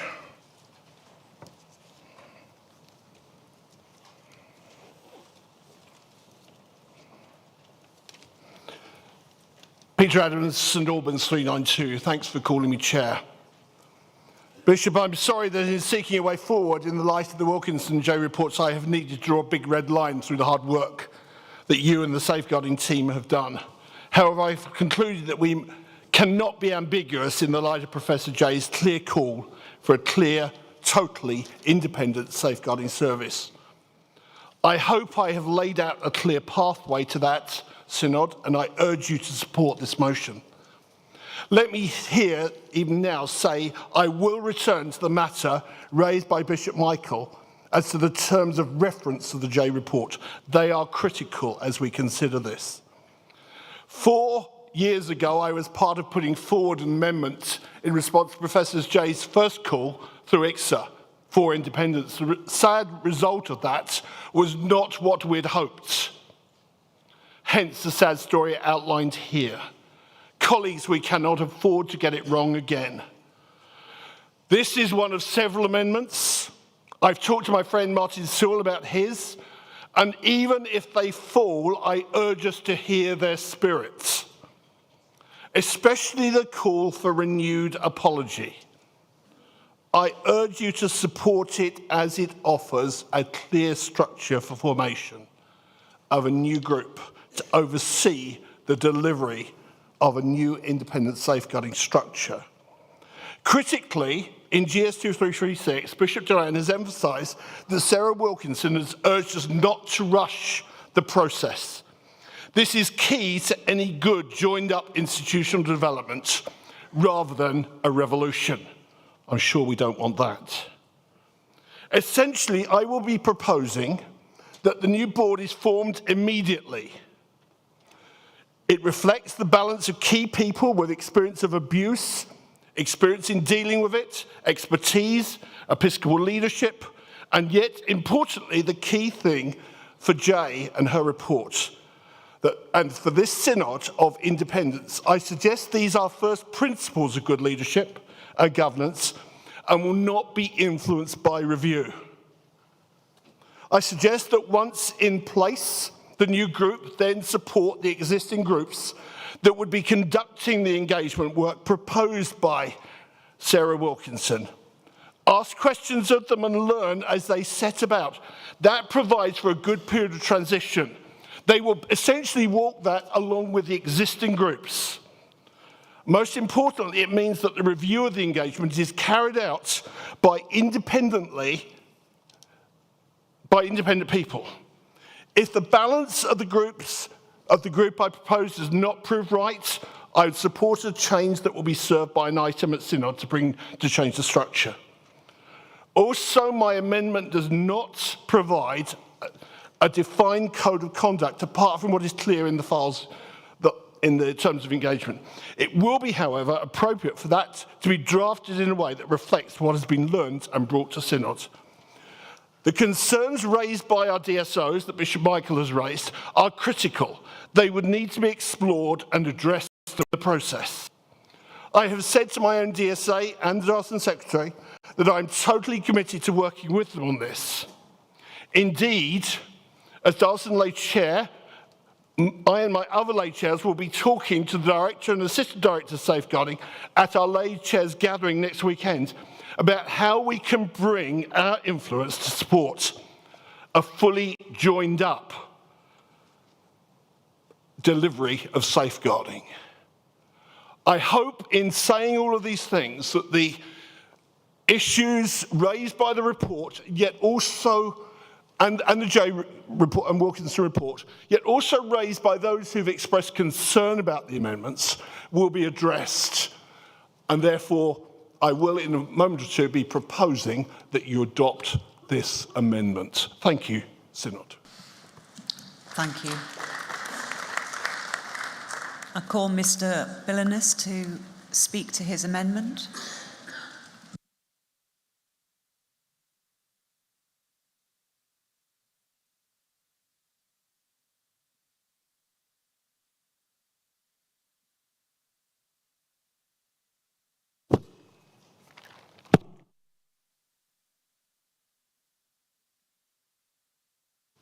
Thank you, Chair. Clive Billiness, 306, Diocese in Europe.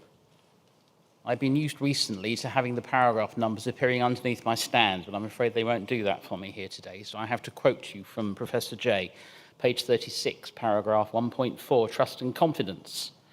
Safeguarding within the Church is flawed and cannot be sufficiently improved while it remains within Church oversight. So far today, we've had a lot of talk about the most excellent work that are done by safeguarding officers, the improvements that have happened.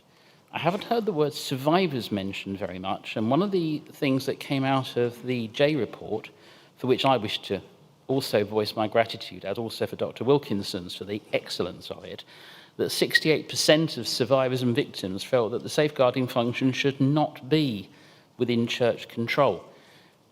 Members, we have paid out over £300,000 to acknowledged experts, legal experts, academic experts, who have told us to pass the safeguarding function to outside charities. So why don't we just accept their advice? Why don't we just take the advice that is being given to us by the people we chose to give us this advice? There is some discussion about costs in the papers that you have been given. And you should never ever take cost information near an auditor, because there's been some suggestions that what I'm proposing may cost £50,000 to £100,000 to do to bring in outsiders. And it's a first cost, I accept that. However, the ISB's annual cost, according to their 2022-23 report, was £471,000. So actually, this is a bit of a bargain. The paper you've got for the existing motion proposing to have the internal consultation groups contains 300,000. So I'd actually like to save you some money this morning, because of course I'm only proposing in the first instance that we're going to spend about 100,000 perhaps at the beginning. What I'm asking you to do with this amendment is not to abandon consultation. I'm not asking you to abandon thinking broadly about this. I'm asking you to help us get on with it. Because at the moment, every minute we spend, there's an empty office somewhere in this building marked Independent Safeguarding Board, gone away, no forwarding address. And we need to start to begin to move forward. So let us, I beg you, take the advice the professionals have given you. I'm going to finish with two things. First of all, I have broadcast, and I wish to say it publicly, that I wish to stand by and defend Archbishop Justin for his desire to do things urgently. There is nothing wrong with that, Archbishop. Thank you for your concern. Many projects are done fast. I completely acknowledge, and I don't think you should consider yourself blameworthy for that, sir. I really don't. The second thing, however, is the cameras may pick up I'm wearing a badge that says 565.4, which is from the Wilkinson report, and that's the paragraph where the Archbishop's Council discussed how to terminate the ISB before it could come before Synod, because it would be harder to fire people if it had come before us.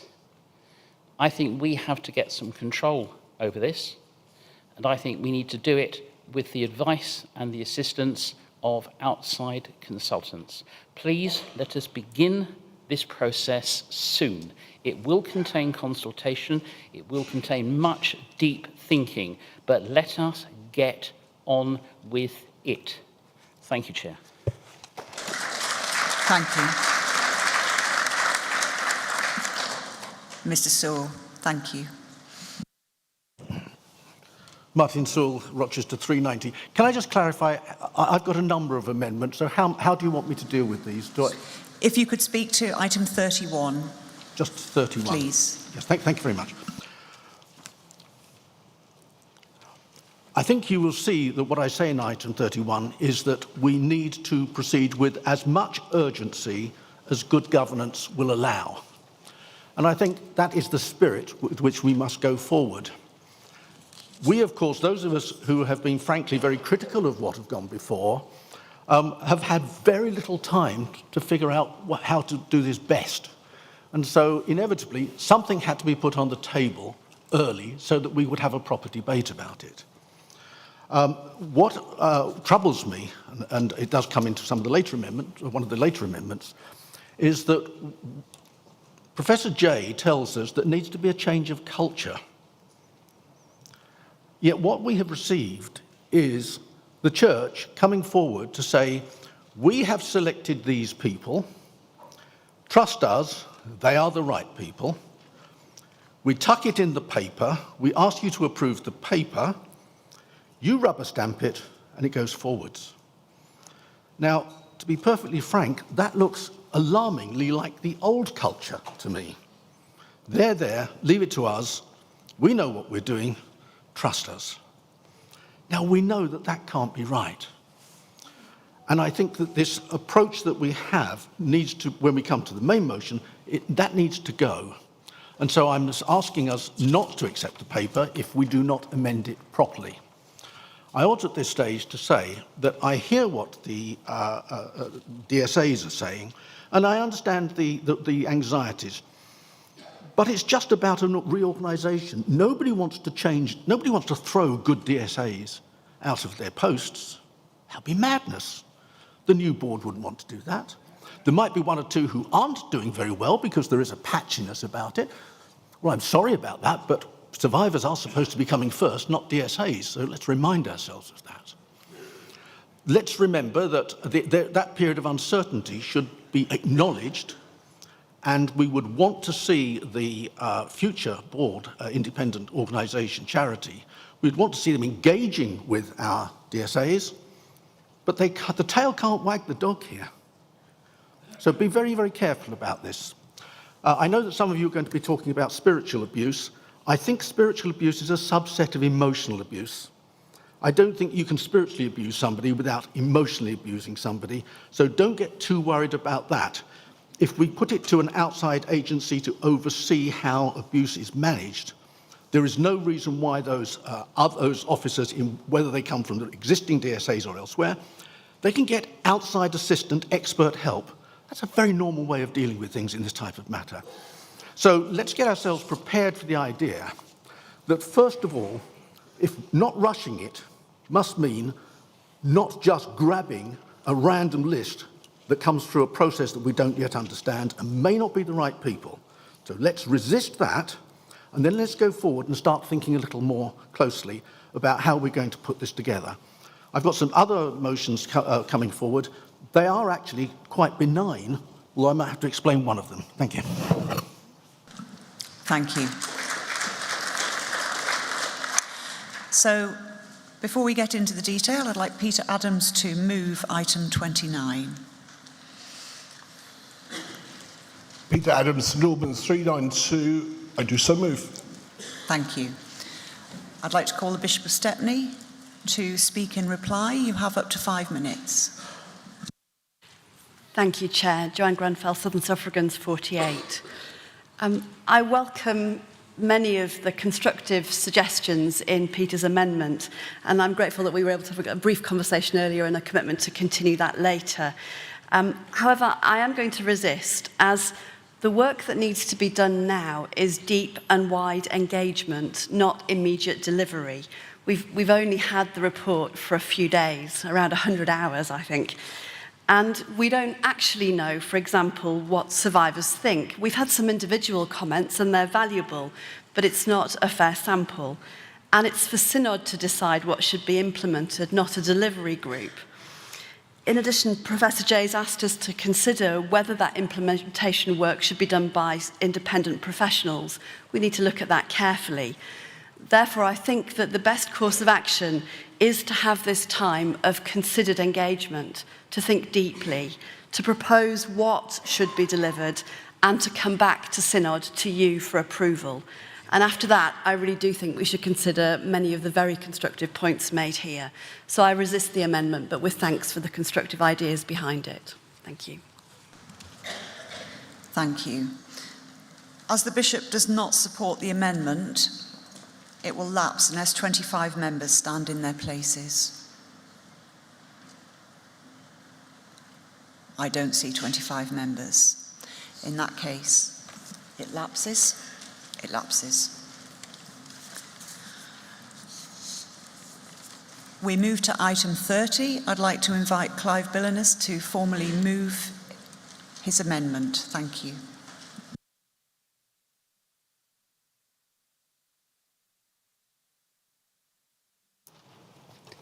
Clive Billinus, Diocese of Europe, 306. Chair, I formally move my amendment. Thank you. Can I call the Bishop of Stepney to reply? You still have 5 minutes.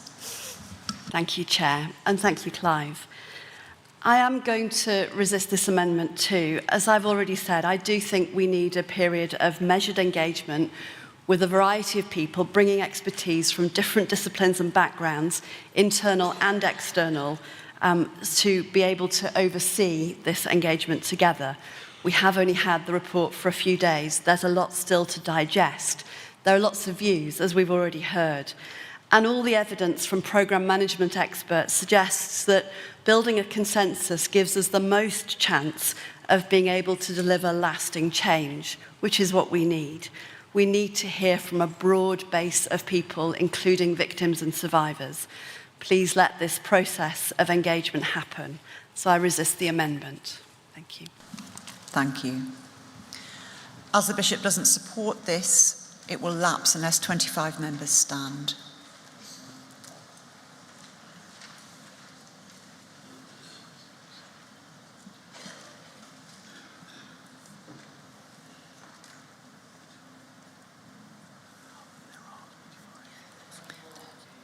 I do see 25 members standing.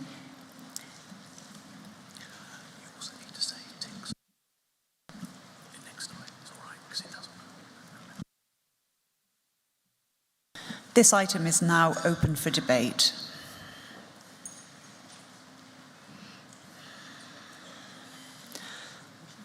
I'd like to call Bishop of Blackburn and Miranda Threlfall-Holmes. Thank you. Your speech limit is 3 minutes. Thank you. Thank you. It's Philip Blackburn, number 8. I hope we'll resist this amendment and so not leap into precipitate action that may make us a less safe church. The first part of the J report reads like a tragedy, and it's hard to read a bare, stark outline of a whole series of shortcomings and failings, particularly the abuse and re-abuse of survivors. We need to do better. But tragedies have 5 acts. And in this one, the middle 3 acts seem to be missing. The report moves straight from diagnosis to solution with no intermediate steps. I was hoping for an options analysis, for accounts of what other similar organisations have done, above all for a clear account of how the solution recommended would resolve the issues identified.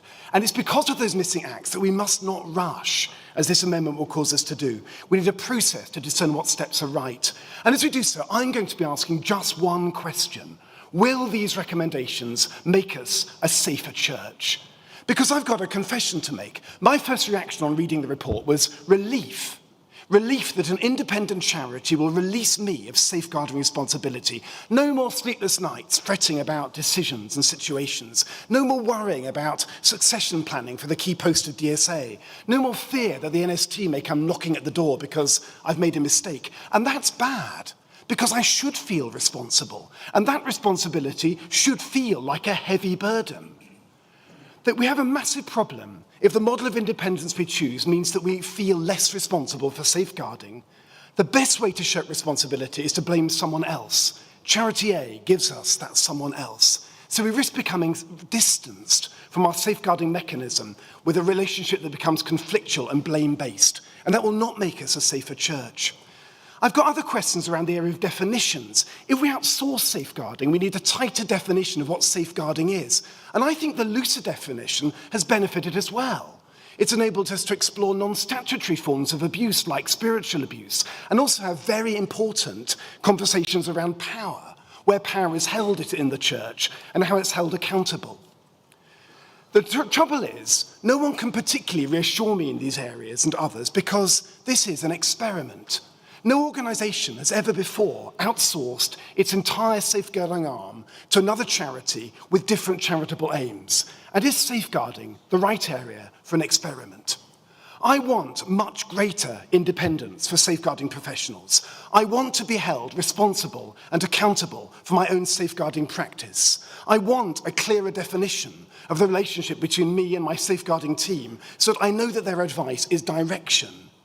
But I need convincing yet that these particular proposals will deliver that accountability, as do most of our DSOs and DSAs, and of course as bishops we're trained to do what our DSOs and DSAs tell us. So I'm opposing this amendment because we need time to think through that critical question: will this model of independence actually make us a safer church? Thank you.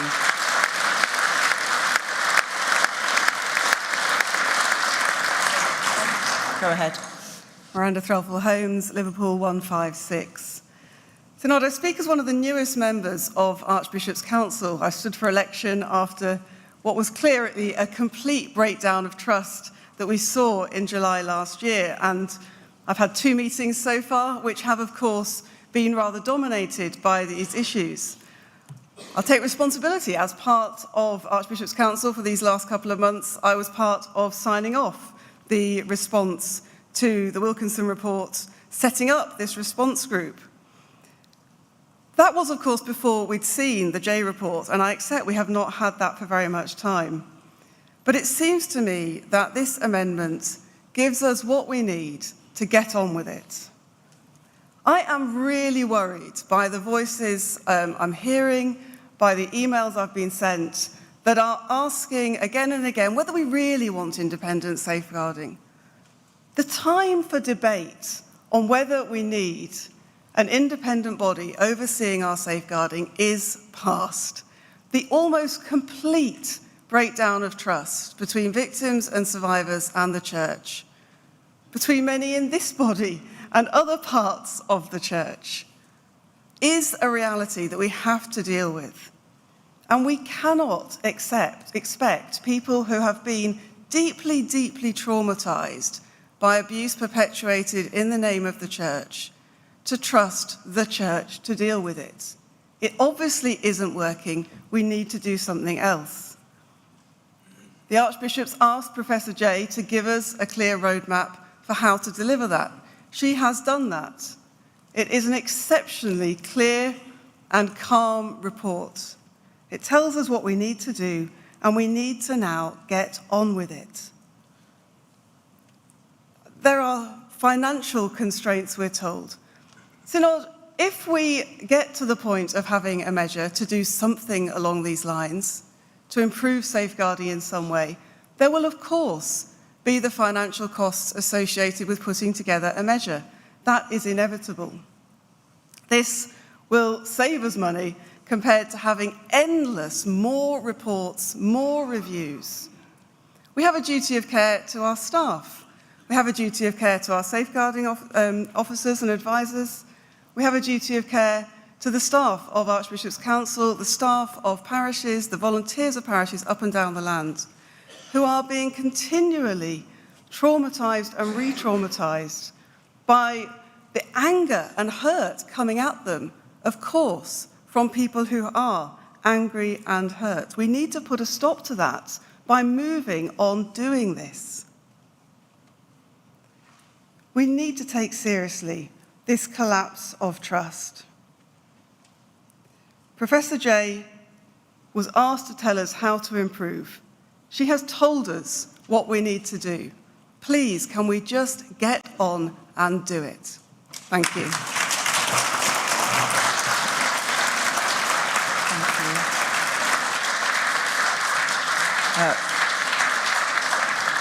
Carl Hughes. Thank you.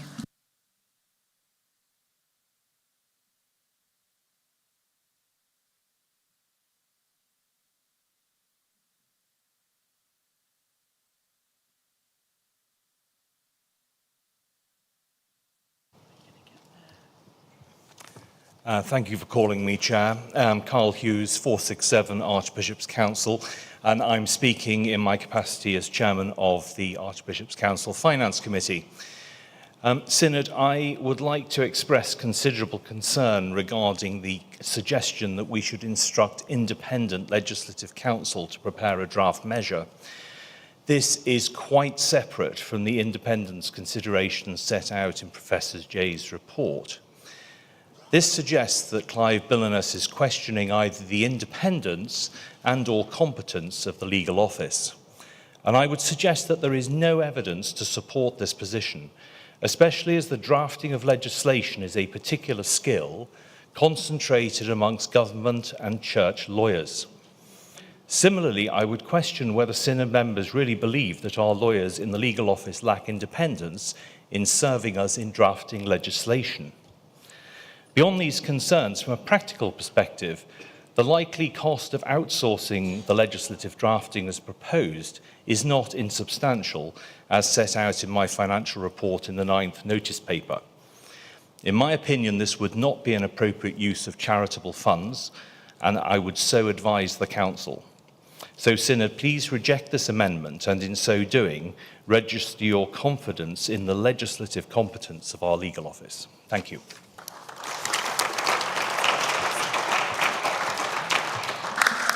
Thank you.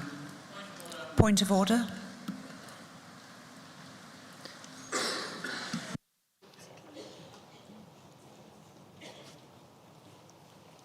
Chair, understanding Order 19, may I be permitted to make a very, very brief personal statement in relation to an allegation just being made against me by the previous speaker. I guarantee you I shall be very brief.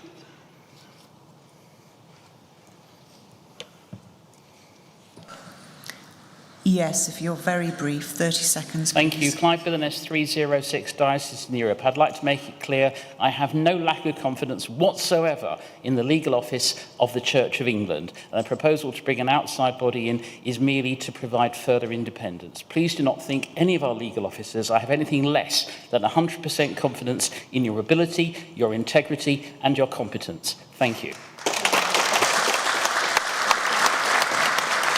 Thank you. Bishop of Newcastle, and the gentleman at the back there.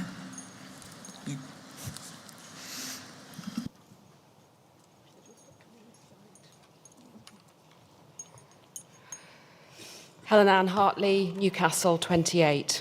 Members of Synod, I wish to speak in favour of this amendment. My diocese was one of the 6 dioceses that Professor Jay engaged with directly in the creation of her report. My DSA welcomes the report and its recommendations, as do I. I am proud to be bishop of a diocese that has pioneered work with victims and survivors, has a reputation for best practice and innovative initiatives, and has acted prophetically regarding historic issues. This will continue. And indeed, only yesterday I was delighted to provide a foreword for a resource written by a survivor in my diocese that will enable better understanding of survivor experience and narratives. While I hear the concerns of colleagues and others who wish to proceed with caution regarding the recommendations of the Jay report, I do not believe that we have a choice here. We must implement the recommendations in full and do so urgently, so that we might restore our credibility as a church and place the needs of victims and survivors at the core of who we are and what we do. Furthermore, the establishment of independent bodies may, in time, be itself a resource for other denominations. To lead the way in this regard is surely an opportunity to show leadership as the established church. To proposed measured engagement might be seen as a delay, and that is not acceptable. Please support this amendment. Thank you.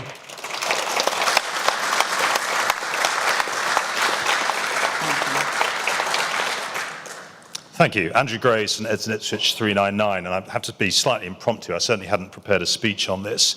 I do support Mr. Billinus's amendment. I appreciate the timeline is a little bit punchy, and I say that as someone who usually likes to have everything done yesterday. But I think one of the issues is with the main motion is that we don't have any form of timeline in there. Now, I totally understand why, because the Bishop of Stepney will quite rightly point out that as the report's only just come off the press, you've got to read it, you've got to digest it, you've got to take it on board, so it's a bit premature to put a timeline in place. However, what the amendment says is it calls on the instruction of Independent Legislative Council to get a draft measure which would then come back to Synod. So in other words, there would be plenty of time to consider it. And I certainly didn't read that as being a criticism of the legal office. Our legal office are first class.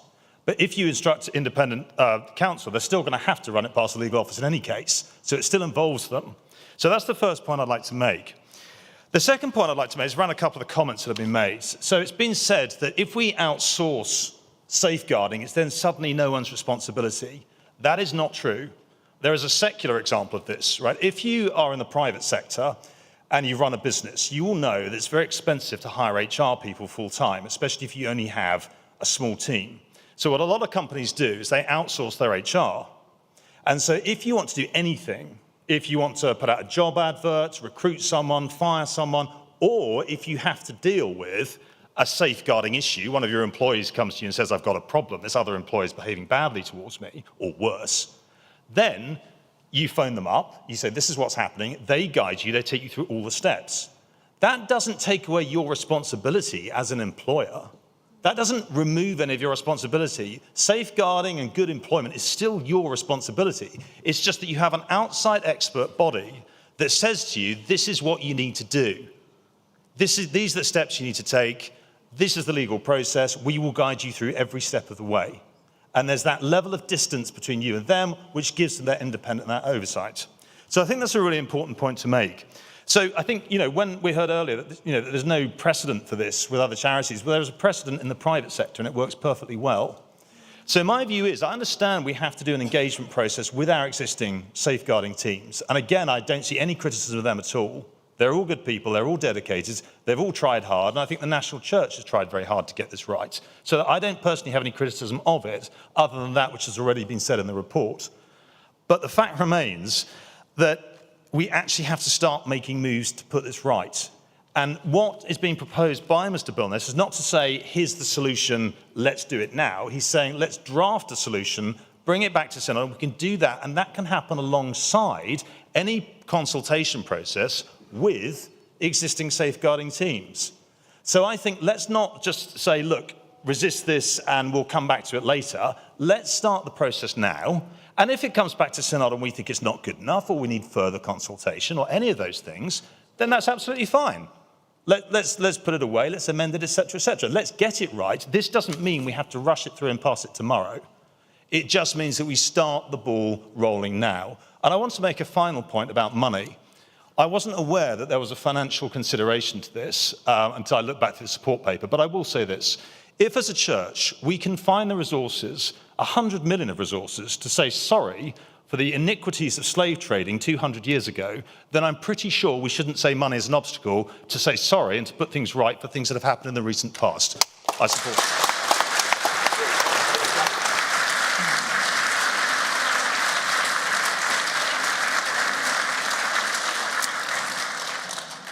Thank you. I now wish to test the mind of Synod on whether item 30 has been sufficiently debated. I therefore put the motion for closure on item 30. All those in favour? Thank you. All those against? That's carried. We move to a vote on item 30. Yes, point of order.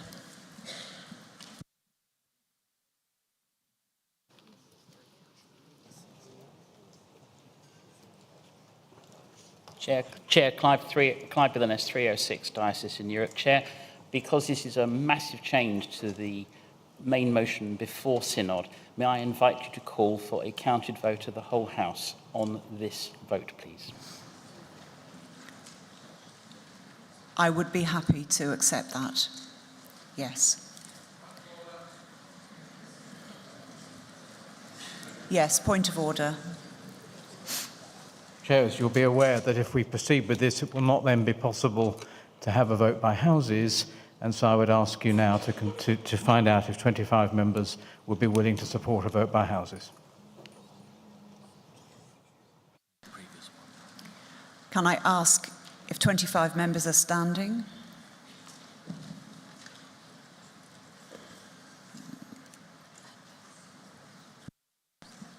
And green ticks on Zoom. Yes, I do see 25 members standing.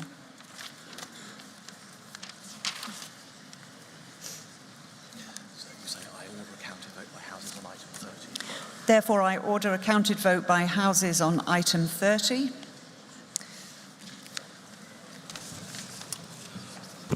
I'm about to ring the bell to warn members the counted vote by houses is to take place. 2 minutes after it ceases, the vote will begin. Where's the bell?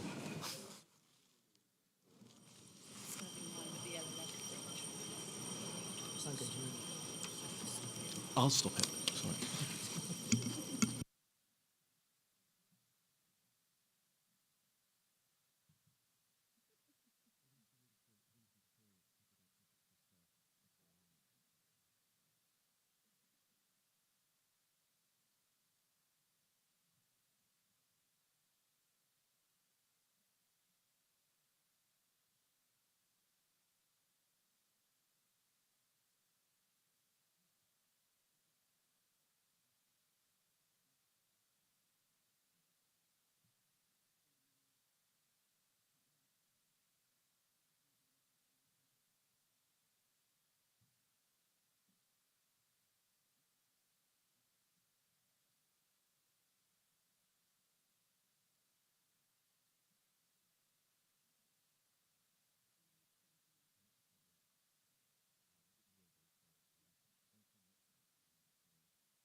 This is a counted vote by houses on item 30. Those present at Church House using voting handsets and who wish to vote in favour should press 1. Those against should press 2. And those who wish to record an abstention should press 3. Those participating remotely should use the online voting platform and vote or register an abstention using buttons on the screen.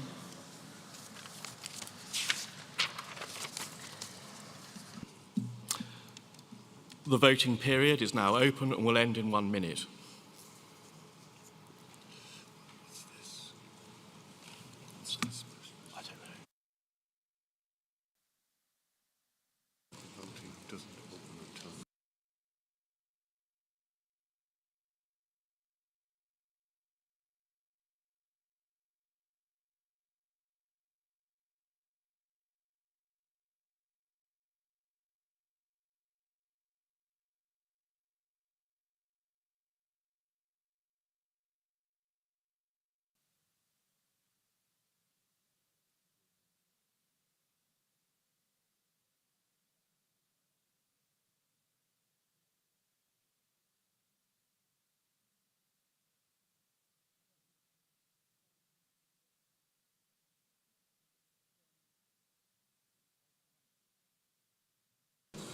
The voting period will end in 15 seconds.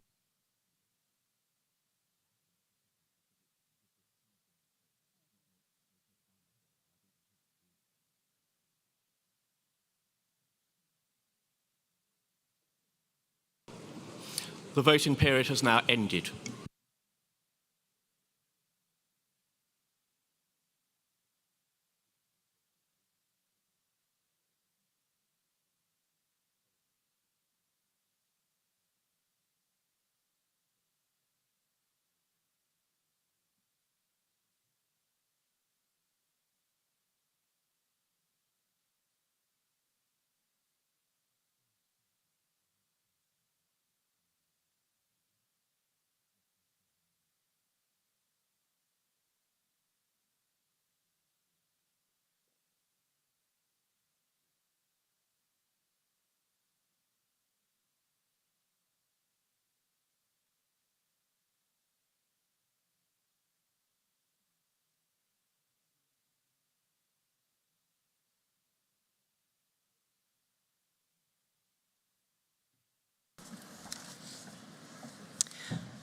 This was a counted vote by houses.